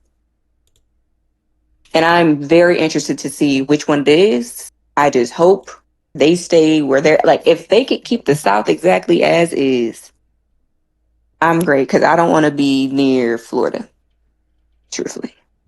So they can stay over there. But yeah. Like I think UConn is probably looking at this bracket and being like, I really hope all of this shit changes. Like I really hope they that somehow by selection Sunday we are not this. Because if I'm UConn, I'm hoping I'm a 2 seed. I don't even want this 1 seed anymore. Looking at this bracket, I don't want that. I want to give it to somebody. Oh yeah. Yeah. Because the rest of the brackets, I'm like, you look at like Duke, the hardest team on their side is, I don't know. Do you choose between Michigan State and Iowa State? Like I can't. UConn would meet if you. I'm assuming UConn would meet Texas Tech if Texas Tech beat Arkansas, right? Or they were going to see. They Arkansas would, yeah, like Tech, the top two mix. Yeah. So Tech would face Arkansas in the round of 32, and then they would face UConn if UConn wins their top, in the Sweet 16. And in this game, yeah, Sweet 16. Okay. I don't know. I don't know if Tech could beat Art without JT though. Yeah, that's why I'm like, I don't. Yeah, I think Art could beat UConn. I mean, I think UConn would beat Art though. I don't know. I don't know. We'll see. I don't know. He might coach laps around Kyle in that game. I don't know. We'll see. Kyle having a good year though. We'll make that very clear. Kyle doing a great job. 100%. But yeah, man. Shout out. All right, we're gonna continue looking at the bracketology every single week. Conference play change. Just type in the chat. Can't wait for conference play starts next week as well. And then obviously we got the tournament starting later this month as well. Change said I really think Tech can make a run. I hope so, bruh. I really do hope so. But I mean, again, this is not a team I think that can win it all, obviously due to the injury. So I'll leave it at that. I'm gonna take a quick pause. Usually I will go over to the NBA, but instead I'm gonna just end it off with the NBA and go over to the NFL. We had a trade yesterday in the NFL, which sort of kind of is a big move for the respective team. The Houston Texans land David Montgomery, excuse me, from the Detroit Lions. I sent it to myself yesterday. Let me just go this way. From the Detroit Lions for a 4th round pick, a 7th round pick, and an offensive lineman. I believe he's a center, Juice Scruggs. So that's what happened in this right here. My initial thoughts, obviously, there was a lot of question marks around, and still is to this day. What's up with Joe Mixon? Is he ever going to play? David Montgomery is a guy that's been in Detroit for the last 3 seasons, I want to say. And every year he's been there, he had an efficient season. He's been a good running back. He averaged over 4 yards per carry. Every single year he had ran for 700 plus yards. And when you look at his last 3 years in Detroit, he literally had 33 touchdowns right here as I'm looking at it. 33 touchdowns overall. In 3 years. Him and David Montgomery been him and Jahmyr Gibbs been manning that backfield for the last 3 seasons. Even with Gibbs coming in as a rookie having 900 rushing yards, they called themselves Sonic and Knuckles because they impacted the game in different ways. Obviously, Gibbs was faster. David Montgomery more of like a ground and pound that can run in between the tackles better than Gibbs. David Montgomery, what he will bring to Houston, he not gonna say for sure 3-down back. He doesn't need to be a 3-down back in Houston. Also, they can open up the game with Woody Marks out the backfield as well. I think this shows us that Joe Mixon, if he does not play in the NFL again, his career at least is over in Houston. If he does play in the NFL again, David Montgomery also is not 30 yet. He's only 28 years old. We know running backs they sort of kind of go pretty fast. You know, their career don't really last as long in the NFL, especially if you're not like a superstar, high end running back. Even if you are that, sometimes that ground and pound or that wear and tear that you put on yourself from age 22 to 27, 28 catch up to you pretty early, and that one bad injury or that injury can help you just not help you, but make you not be able to get back to yourself and be able to never play a down in the NFL again. And then these NFL teams are so quick to just draft your replacement, especially at that particular position.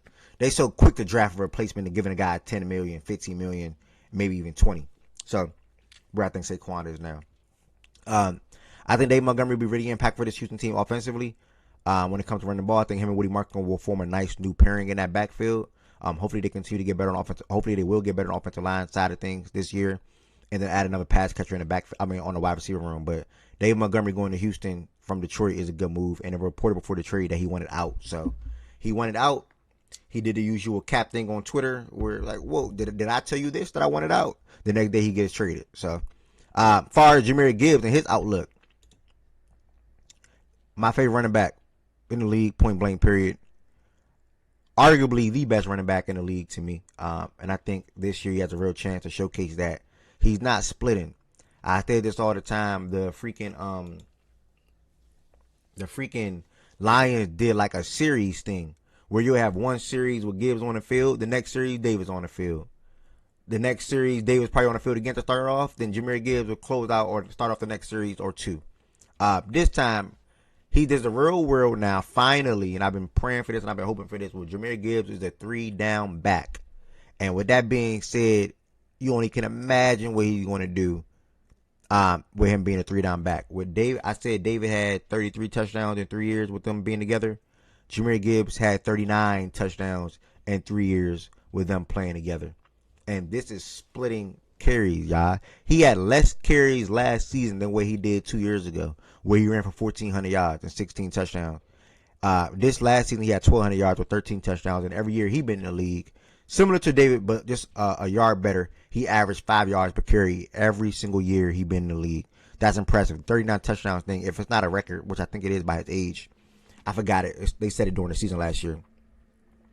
If it's not a record, it's about to be, or it's up there. But I think it's a record. Youngest player with 39 touchdowns or something like that, somewhere in that ballpark. Shout out to Jahmyr Gibbs, man. I mean, he a special talent, and I think they have a real. He's going to take his game to a whole nother level here. Where now we see him probably run for like 1,700 yards, 1,800 yards, no gas, like 20 touchdowns, 18 touchdowns, something wild like that. Because again, he hit 16 while splitting. He hit 13 while splitting. What is he going to do now where he's not taking series off the field? Because when David started series, bro, David probably on the field the whole entire series. This is Jahmyr Gibbs now. Every single down. He's a 3-down back now. Finally. So, yeah, man, the sky's the limit for Jahmyr Gibbs.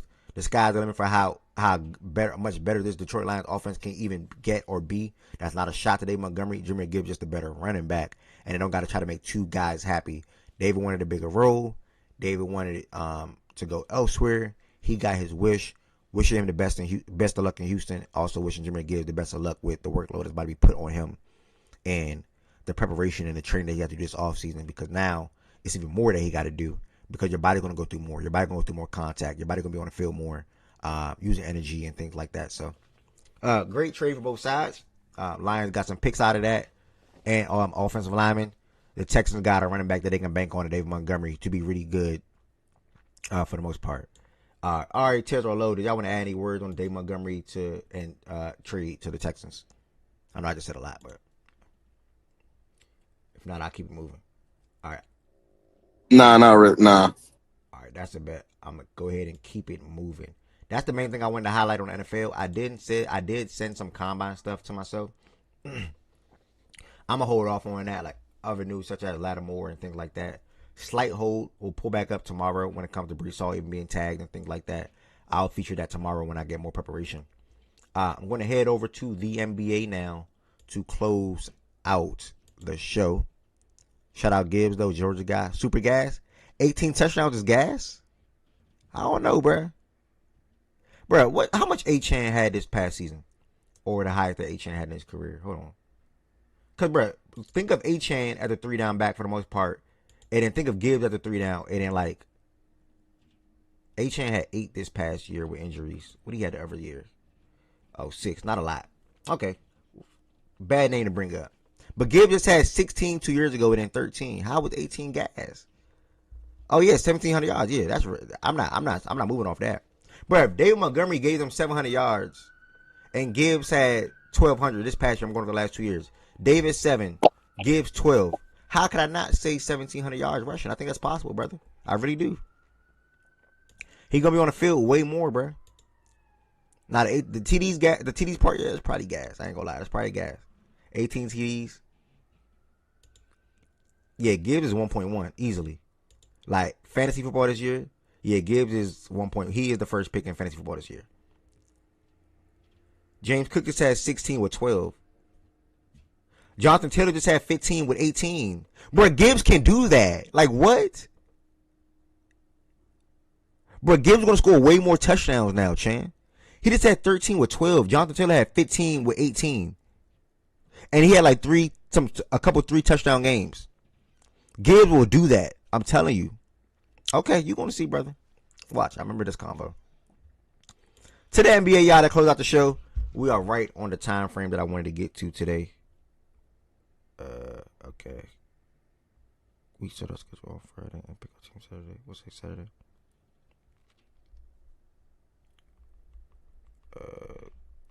All right.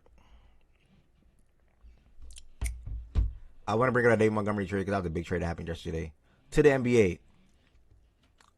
This is, again, obviously a Tuesday. Damn, bro, this is the shortest I've ever seen top headlines.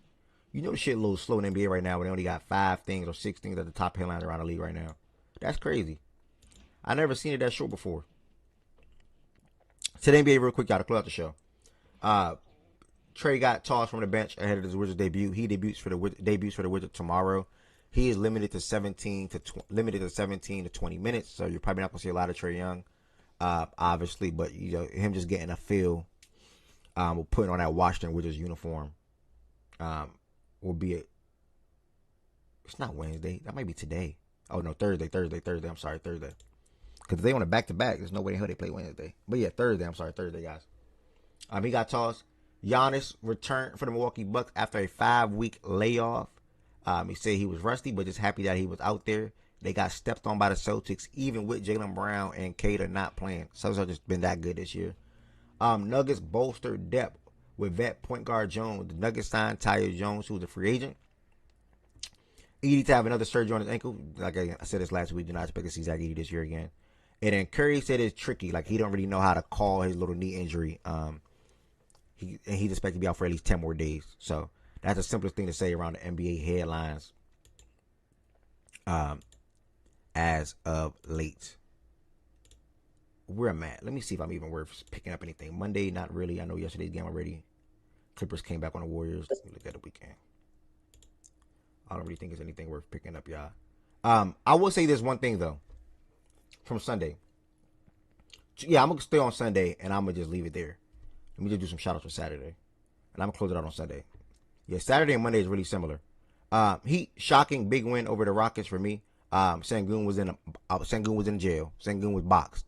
You obviously saw Katie and Harold going back and forth a little bit throughout this game. Katie had 32 points. Bam led us in scoring with 24 points. And he got to win 115 and 105. Quickly shouting out some more. Shout out to the Hornets and our whole entire team that they got going on over there and what's going on. 109 and 93 over Portland. Toronto got the win over the Wizards. Clippers got the win over the Warriors. I said Clippers. Lakers got the win over the Warriors. This was a Luka birthday game, I believe. And they stepped on them early. And they needed a win like that. And then New Orleans got the win over Utah 115 and 105. Now Sunday, the 2 games that I watched, and then I left Sunday alone. It was obviously headlined by that doubleheader that started at 1 o'clock, and people were asking me who I had winning, and I thought the Spurs was going to win the game. But then after the game, I got on TikTok like yesterday morning, just scrolling, and it was this guy, and I didn't even get his name, but I sent it to BJ. This guy put together this compilation of like how well Mike Brown executed his offensive game plan, and which had the Spurs on their toes so early and so often in this game. That was probably one of the craziest runs Shout out to the Spurs for how they started the game. Outside of that, nothing else matters though. The score was like, I might say it wrong, 19-7, 21-9, something like that. And then the Knicks went on like it was so crazy. It was like a 29-3 type of run, somewhere in that ballpark. Brunson had like 0 in the first quarter, scored 10 or more in the second quarter, and then from there on down, the Knicks offense looked really damn good. In the clips, what I noticed that he had said, the Spurs switch everything 1-4, and obviously will have Wemby on the worst shooter, which was Josh Hart for this team. The Knicks ran a lot of misdirections, dribble handoffs, and things like that, and it was confusing Wemby and also the other defenders around, where they had a lot of success with Cat finishing at the rim, or whether it was Bridges, OG, Brunson, all these guys being able to knock down shots. So, man, excuse me. And as you can see, Bridges had 25 points, like I just pointed to. OG and Cat had 12 apiece, and also Cat had 14 boards. And then Brunson, who did have like 0 points in the first quarter, I think I'm saying that correctly, finished the game with like 24 points. So, man, I was just really, really, really impressed with how well coached they were that game. How good they looked in that game, and also how well they defended in that game. And that run that they went on, bro, that was literally one of the best runs that I've seen a team go on in the NBA in a while. Like a while. So yeah, man, shout out to the Knicks. They cut the Spurs win streak out. They moved to 39-22 on the year. The Spurs dropped to 43-17. And again, this was a very impressive victory for me, at least by how well the Spurs was playing and how up and down the Knicks had been. So, yeah, man, shout out to the Knicks. Second game that I watched on Sunday, was the Minnesota Timberwolves obviously going up against the Denver Nuggets. And I will be lying, nigga. I was like, hold on. The Nuggets had a great first quarter in this game. And then after that, it looked like it damn near looked like levels at that point. Like the run that Minnesota went on. Shout out to Bones Highland, bro. He took and I forgot what they called. I think they actually he did go to the line and shoot 2 free throws for it. They called it a flagrant. Like Jonas dead, like elbowed him in the face on like some dirty shit, in my opinion at least. Then after that, Bones just turned up. Even before that, he hit another shot as well before that. But 6-7 from the field, 3 for 3 from the 3-point line, 18 points. Shout out to Ayo, come off the bench with 9. Even shout out to Nas Reed. He went on a little run. And it's Tuesday, y'all. My bad. So I watched the game, trust. But it's Tuesday now. I'm a little forgetting. I'm forgetting the scenario on what moment it happened, whether it was the second quarter or the third quarter, even the top of the fourth quarter, where Nas Reed, Ted's probably know what I'm talking about.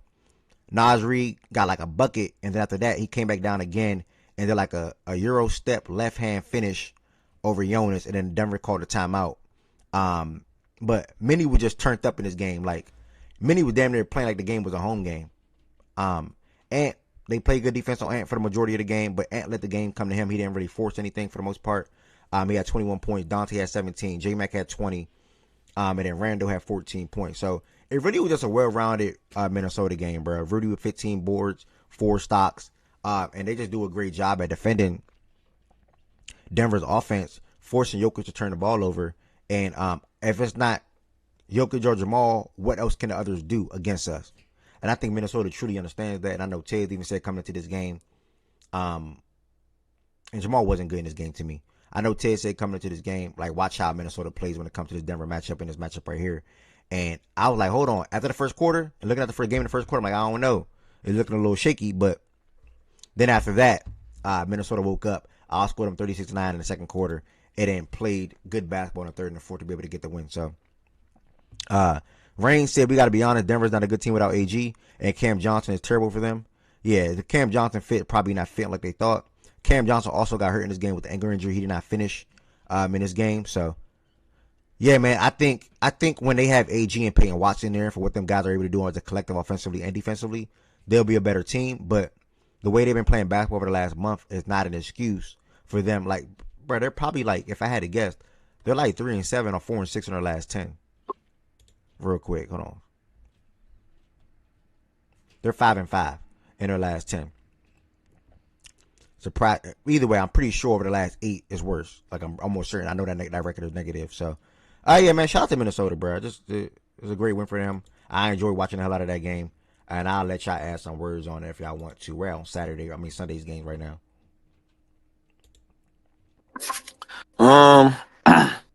Man, kind of what you just said, what I told you the other day. Just watch how they play, bro. It's night and day. I don't understand why they do it, but this is who they are. I don't like agree with it. I still think it's like some loser mentality type shit that I just personally myself don't fuck with. But at the same time, bro, I just be having to accept reality, bro. Watching the team, bro. They play a team like this, you will see what they really about. You know what I mean? I hate it because they could be so much better than what they are. As far as, record and seedings, like it's no reason why they're not stamped like close to a 50-win team every year. Like it's just really no. They drop the worst games. Like they lose to, like you say, bro. They lose to a tanking Pacers, a Utah Jazz. Like I don't understand it, bro. I generally don't. Like so.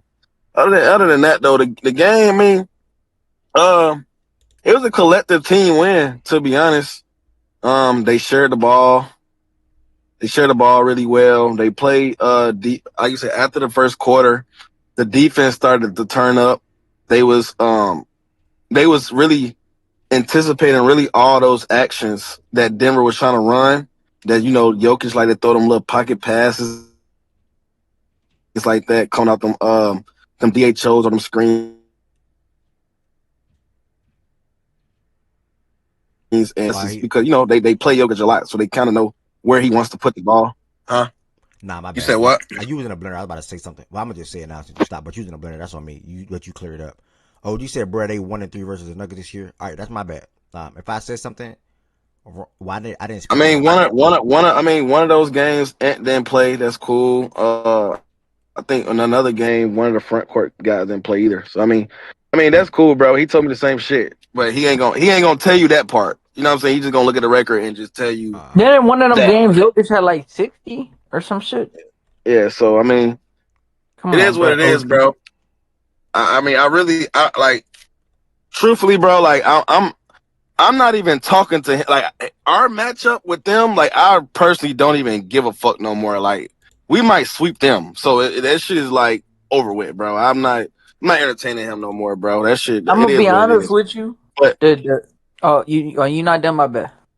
no, I was just gonna speak to the game. He really just threw me off. But yeah, bro. I mean, like you said, Ant really just let the game come to him. Didn't really force it. One thing I don't like though, and I told Jordan this the other day when we was watching the game. I don't, because it's something that they've been going through now for the last 2 years, right?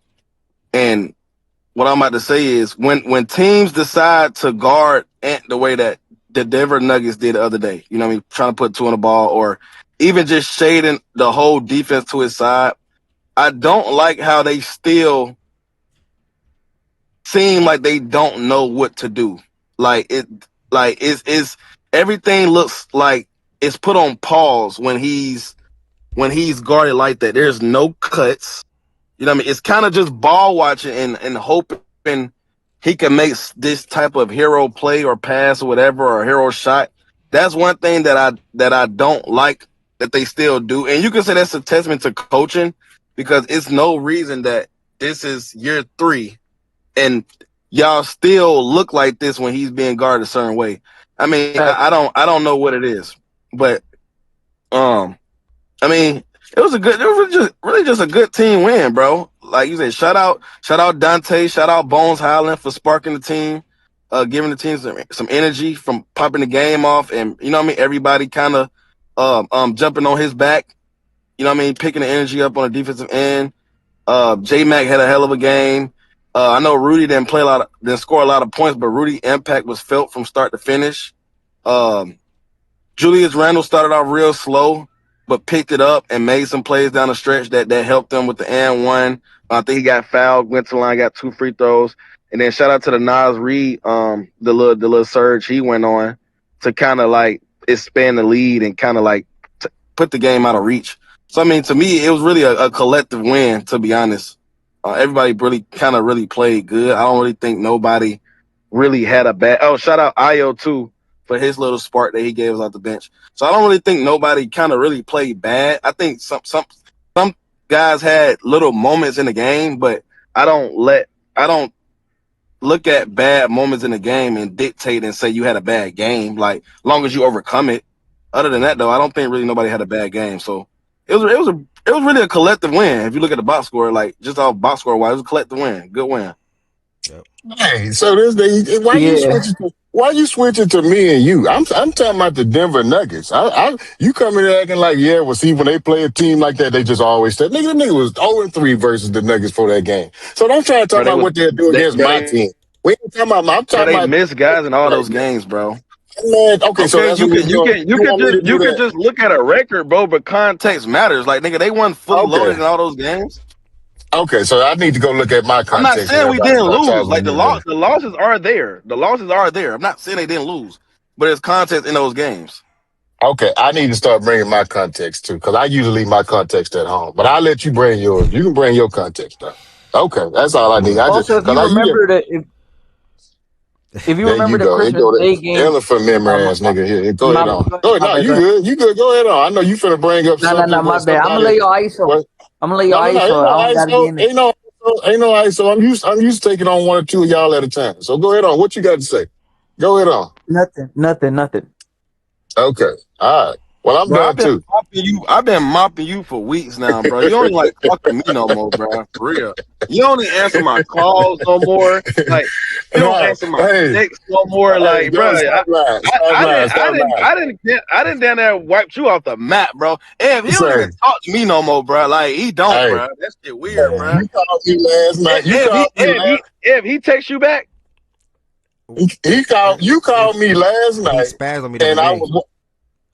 That wasn't no spam. Hey, I'm trying to watch the game. So I go to the liquor store. I run to the liquor store right quick. I'm recording the game and I ain't answering. I ain't even like my cousin texted me. He texted, but I don't know, but he a Rocket fan. So I don't know if it's good or bad. So I'm like, okay, I don't know what's happening. The minute this nigga texts me, I'm like, okay, I told my wife. I said, well, shit, I ain't even got to hurry up and watch the game now. Shit, he already know what happened because he ain't going to text me unless my team loses, especially his team. So I said, shit, the game over. I said, man, look, don't text me, dog. I wasn't watching it, especially on the weekend. Now, during the week, yeah, we probably on some type of time, probably 5 or 10 minutes behind one way or the other. But on the weekend, I'm going to catch up later on, dog. So you ruined my whole game. I'm rushing home, almost there, and I get a text from this nigga back to back. I said, okay, I know what happened now, man. Shit, I might as well just go and start driving slow. So, yeah, that's all that was about. Yeah, I ain't gonna lie, Ev, he moving a little different, bro. He don't even answer my calls no more, bro. And I answered your call last night because the Rockets was playing the Wizards. That was a BS game. And I said, it's a perfect time to watch a show with my wife. So I pulled up a show with my wife and we started watching TV. And so I was in the moment. I was sitting there watching TV with her. If you can understand that, nephew, gone on with all that. You know I ain't never ducked no call. You know I ain't never ducked no call. But that's what that was last night. But responsibility. You see what I'm saying, niece? You see what I'm saying, Paul? They don't understand. They don't understand. Yeah. That's all I'm saying. But yeah, I just had to call. Hold up, though, Mish, and that's cool. But look, I wouldn't be saying this, right? Because if the moment after jump ball, the moment the fucking ball got jumped, nigga, the first run Denver went on, he texts my phone. Well, maybe she was watching Real Housewives or something that day. But he talking about a different day though, me. See, he talking about the day before. Come on, bro. Like, that shit weird, bro. Like, Meech, he don't even let a quarter go by. He don't say I hate you at halftime. He texts me as soon as the fucking ball got tipped, bro. Like, what are you doing, bro? The game ain't even started yet. My bad. I ain't want no trouble. That's all I just want to tell you. I was just asking you, was that the 3-0 team? Was that the same Denver team that you told me that you wasn't worried about? Because I looked at the thing. I said, oh, shit, they ain't beat Denver all year. I said, it must be talking about a different team. He must be talking about that other team out of Colorado. I ain't know. And we still ain't worried. And what the fuck, low? Like my nigga, I ain't switch up my stance. I ain't tell you a different word, nigga. I'm still not worried, nigga. Like what? I'd be worried. Yeah, you worried. You just don't want to say it. You worried. Nigga, we You worried. overly good. Trust. Okay. I ain't gonna lie. Hey, OG, I ain't gonna hold you neither though. Reed been playing some good ball. I mean, and wherever that goods nigga at, I don't know. Maybe he want to take that bullshit back he said, but Reed been playing some good ball, man. That I don't even know what I want to call this dude. This coach of mine, they asked him after the game last night, and he talking about, they asked him what the starting lineup gonna look like. He talking about we going back to the same. He said y'all going back. I'm talking about, so he's so bullheaded, dog. He said he going back. And everybody and their mama know what Reed is doing to this offense, bruh. And you going back to Tari in the starting lineup when Jabari get back, and you gonna put Reed back on the bench? Oh man, I can't deal with this dude, bruh. I can't even, man, this dude he's an idiot.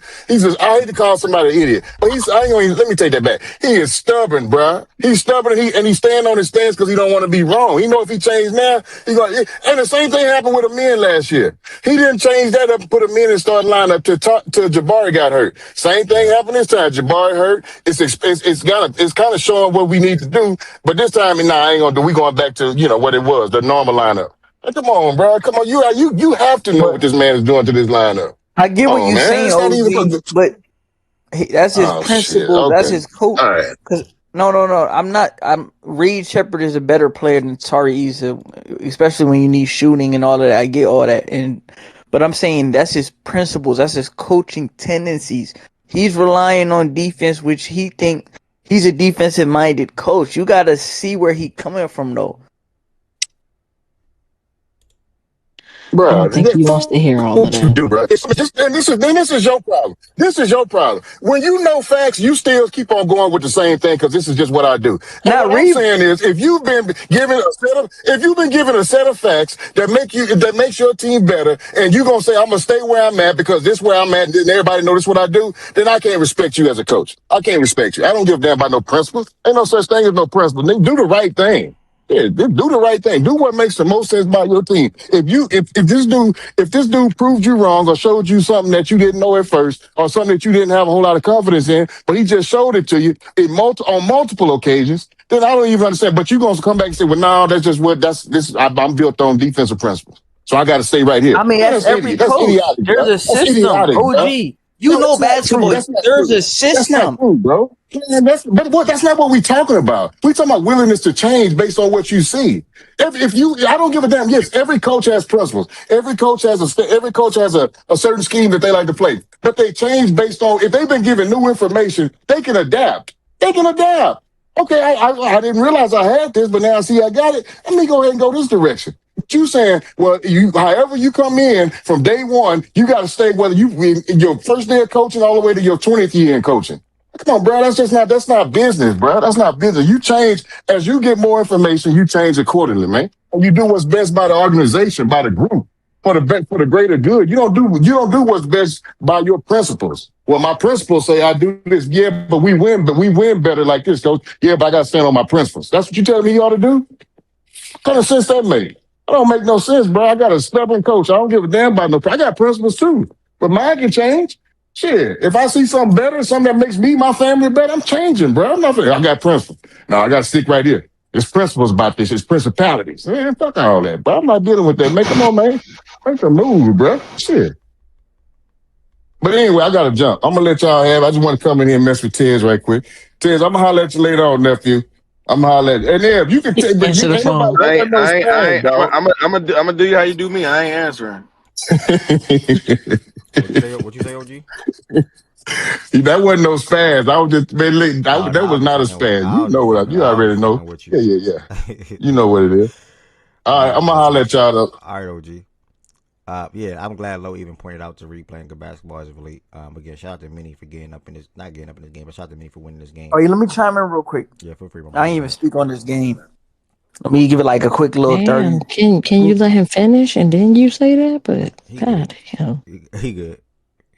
Yeah, I was. Ted said it perfectly. Like when teams put two on the ball, I feel like J Mac got to be in that middle, or somebody, another creator, because Rudy at the middle, he's making the decisions. Are you really gonna win a playoff series? I mean, they won playoff series with that mindset, but it's just like, bruh, against the formidable teams, 4-3 advantage, Rudy with the ball. I don't like that. They gotta maybe somebody backdoor. You feel me? Like a stationary three. Yeah, I don't know that, but that's all I wanted to say. Like I'm like, Ev trying to go to the next game. Don't put that on me, brother. You had your opportunity to speak. You're trying to say Ed try to go to. No, I'm not. You was Nigga, if good. you nigga talk, No, nigga cause talk, Like, nah, don't try talk, to put that nigga. on me, nigga. You was good to say what you wanted to say. Like what the hell, talk, oh nigga. You yeah, wanna okay, I talk? can keep going. Okay, my fault. Shout out my nigga Busy Bones, man. I was in here, bro. 10 points in the second. That really started a momentum. I'm not gonna lie, bro. He's just a different player. And then we know what they do defensively, especially. But I'm not gonna hold you. Denver is just not scary without Michael Porter Jr. rebounding because he been killing us on the glass. You feel me? You can't leave him. Like Cam, I don't know, bro. He don't really move me. He like 6'6". You can attack him. You feel me? I don't know this Denver team, especially without Watson. So Watson's really. So I don't know. It's just this Denver team like that. That wasn't even a game to me. Like Denver, anytime Denver was in the, you feel me? They had the ball. I was feeling comfortable, but they are without two rotation guys. So and Cam Johnson really doesn't do it enough for me. And then they just picked up Ty Jones. I don't know what they're doing, especially Jokic. Since Jokic got the injury, I don't know what's going on offensively. Like, bruh, this not the Jokic I seen before he got hurt. Like this, I have no fear in this Jokic. Like this is not no funny shit. Jokic still the best player in the league, but it's just like since he came back from that knee injury, I don't know if he's not trusting his body. The floater shot's been off. His free throws been off. The threes, he's been making him in and out type shit. But like even the turnovers, bruh, like his uptick in turnovers right now is crazy. Jokic not a nigga that's gonna give you 4 turnovers, 5 turnovers. He's efficient. You feel me? Michael Porter, what's it called? Maul been hooping. I think that Utah game. I think he just had 45. He's been on a little All NBA run, but that's enough about it though. I appreciate you, brother. Definitely an uptick in turnovers for Jokic. D Money in the chat said he's out of shape and settling a lot. CJ said Nuggets lost the MPJ trade for sure. Okay. That was the two games that I watched on Sunday. Also, James Harden returned to the lineup for the Cavaliers. I'm sorry, they beat the Brooklyn Nets 106-102. What else? We were shouting out Sunday. Keep saying Saturday. Oh, me. Hello. Yes, I passed it to Mish and the Celtics. Mish, talk to me. Sunday night. Good win. Big win over Philly. You know, no Tatum, no problem. Jalen Brown and Ketta show on Sunday night basketball. I thought Joel was gonna play, but see how that went. I think they're trying to preserve him for the playoffs. But I think it was a all in all good win. We needed that win. Tied the season series up with them 2-2. So shout out to Ketta. Remember y'all was laughing at me a couple weeks ago. He's a very serviceable big man. A few teams could use him. Not gonna drop no names, but JB JB had a good game. JB had a good game. Derek, great game. Baylor Shireman. Mm, mm. Kid is a dog. He's a dog. And shout out to my young rookie, Hugo. That is all. Tyrese Maxey, he just I'm gonna leave on this note. Bright spot. Tyrese will score 30 and go home with a loss every time he's seen this. Bro, Maxey shot the ball 34 times in this game. My goodness. Yeah, the guy. My goodness. Yes, 33 times. VJ To be had, fair, he went crazy in the first quarter. Like I think he had 20 points in that. No, I'm just breaking to Ev's point because he brought up the shot attempts. Like he literally couldn't miss in that first quarter. I don't know how much he had. He had like maybe 20 or like, but he went in that first half. I don't. But the nigga was hooping, and then he went cold. That's why the shot attempts look wild. Yeah, we was clamping that. He was just missing too, but he was some shots he was forcing. Wait, he was 3 for 11 in the first quarter with 8 points. Check the half. How was that going crazy? He had 13 points at halftime. How was that going crazy? He was 4 for 18 from the field in the first half. Was it this game? I feel like, bro. Hold on. Pull up the third quarter. What quarter was it? He went. It probably was the third quarter or fourth quarter. Yeah, don't get me wrong. It was probably okay. But what you said was completely wrong. Because they were down. They were down majority of the game. He didn't even go crazy in the third quarter. Well, the third quarter, yeah, 13 points, 5 for 7. But at the end of the day, you said that's probably the quarter I'm thinking about. My bad. The game, that's not even crazy though. Like that's the game. He had 20 in the first quarter against the Heat, bro. Not this game. Yeah. Okay, that was the game. My bad. Nah, you good, brother. I had to look that up. Like, bro, what is he talking about? I be having to fact check some of the things you say to me, and I got PTSD now. I ain't gonna lie. But fact check me for sure. Wait, why not just say factual stuff? So I don't got to do that though.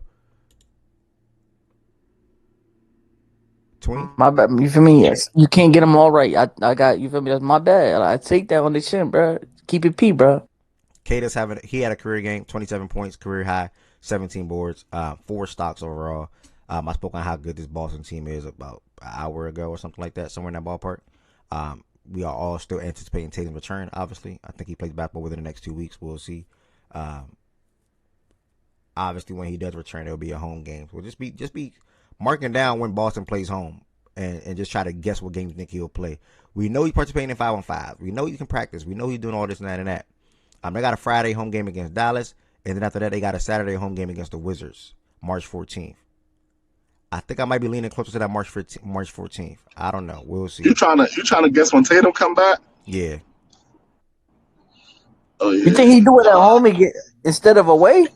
Bro, he already said it's gonna be a home game. 100% home, bro. Well, I say he's for sure doing it at home. But you know that though, Twing. Like when these players return from long injuries and stuff like that, or injuries in general, it's always typically like a home game, Twing. Like, come on, bro. Typically, it's always a home game against a soft opponent. Yeah, that Wizards game is realistic. I can see March 14th for him. Shout out to him. Today is his birthday. Turned 28 years old. Damn, Tatum 28. Damn, 28. Yep. You can't say the 19 jokes no more. Damn, Slim, I ain't gonna lie. He really, man. He knocking on 30. That shit crazy. Damn, Tatum 28. Wait, huh? Man, nah, I ain't gonna lie. You putting too much film out there, bro. You gotta chill. But he knocking on 30s. Is it chill? You putting too much film out there, bro. Just sometimes you gotta just say yourself, gang.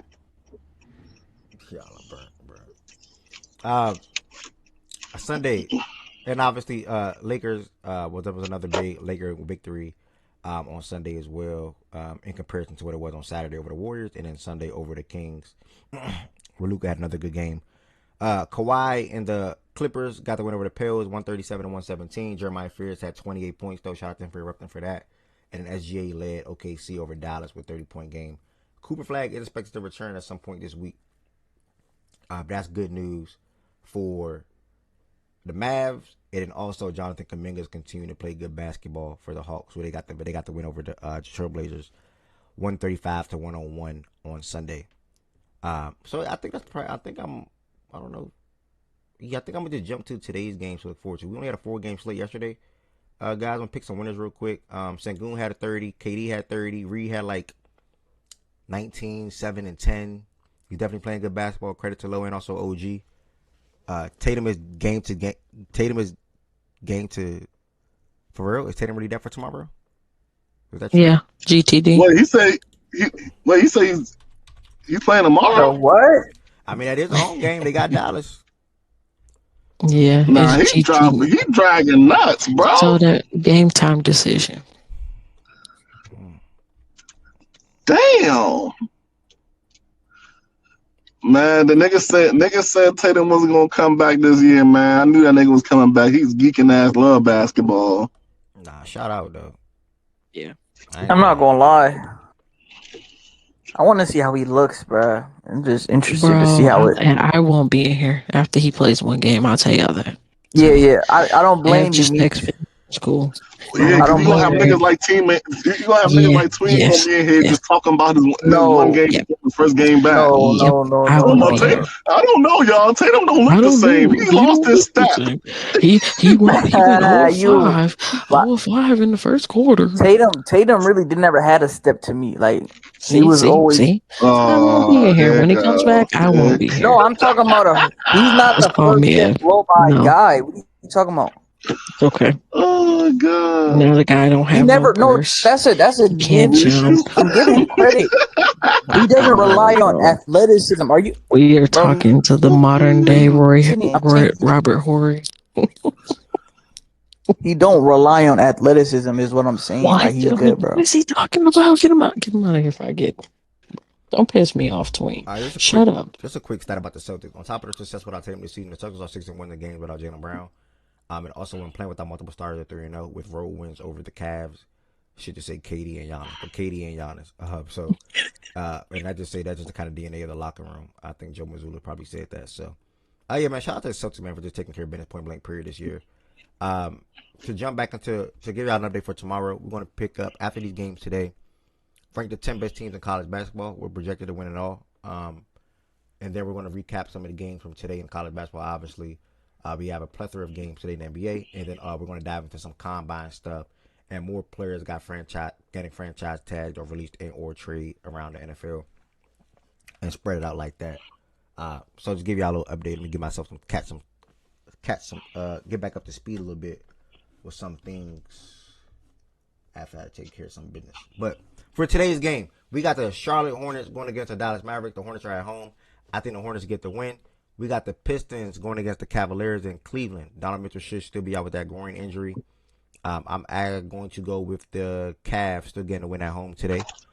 We got the Wizards traveling to Orlando. I'm going to go with the Magic to get the win today and the Heat. I got all 4 home teams winning, y'all. All 4 home teams winning. My first road team I'm going to have win is the New York Knicks traveling to Toronto. I got the Knicks and the Spurs back-to-back and the OKC. So 4 straight home teams, the top of the slate, guys. Then 3 straight road teams. And then I'm going to come back with 2 home teams, with the Wolves getting a win over the Grizzlies, the Lakers getting a win over the Pels, and I'm going to close it out with the road team getting a win to close out the slate. Devin Booker is returning tonight for the Phoenix Suns. So Devin Booker is back in action tonight. Been dealing with injuries over the last 2-3 weeks. They're traveling to Sacramento to play the Kings. I think the Suns take care of business. So I got the Hornets over the Mavs. Shaggy was good. Hornets over the Mavs. Cavs over the Pistons. This is a flip-flop game. Magic over the Wizards. Heat over the Nets. Knicks over the Raptors can also be a flip-flop game. Spurs over the Sixers. OKC over the Bulls. Minnesota over Memphis. Lakers over Pels. Suns over Kings. And then tomorrow's typically NBA Wednesday, but we're going to obviously add some college basketball talks in there. Not as much, though, because the slate is really just Kentucky playing and a couple other teams, and that's it. And then we're going to head over to the NBA. And then we might start off with the NFL, though, and just to get some talks out the way. Or if not, I'm going to put on the back end after the NBA. And I got to check out tomorrow's power ranking day. I don't think it is, but I'll know for tomorrow. All in all, I know it was 11:30 start time today. Not even my apologies. Yeah, tomorrow is power rankings. It was 11:30, so I'm gonna add that to tomorrow too. 11:30 start time today. We are back at 11 a.m. tomorrow. Thank y'all for all the support across all platforms: Twitter, Twitch, and YouTube. Make sure y'all check me out on TikTok as well, and also Twitch when I have my 1v1 games. And just peace, blessings, and love. And I'll see y'all tomorrow morning at 11 a.m. And if y'all want to have open talks, y'all can head to Open Talks.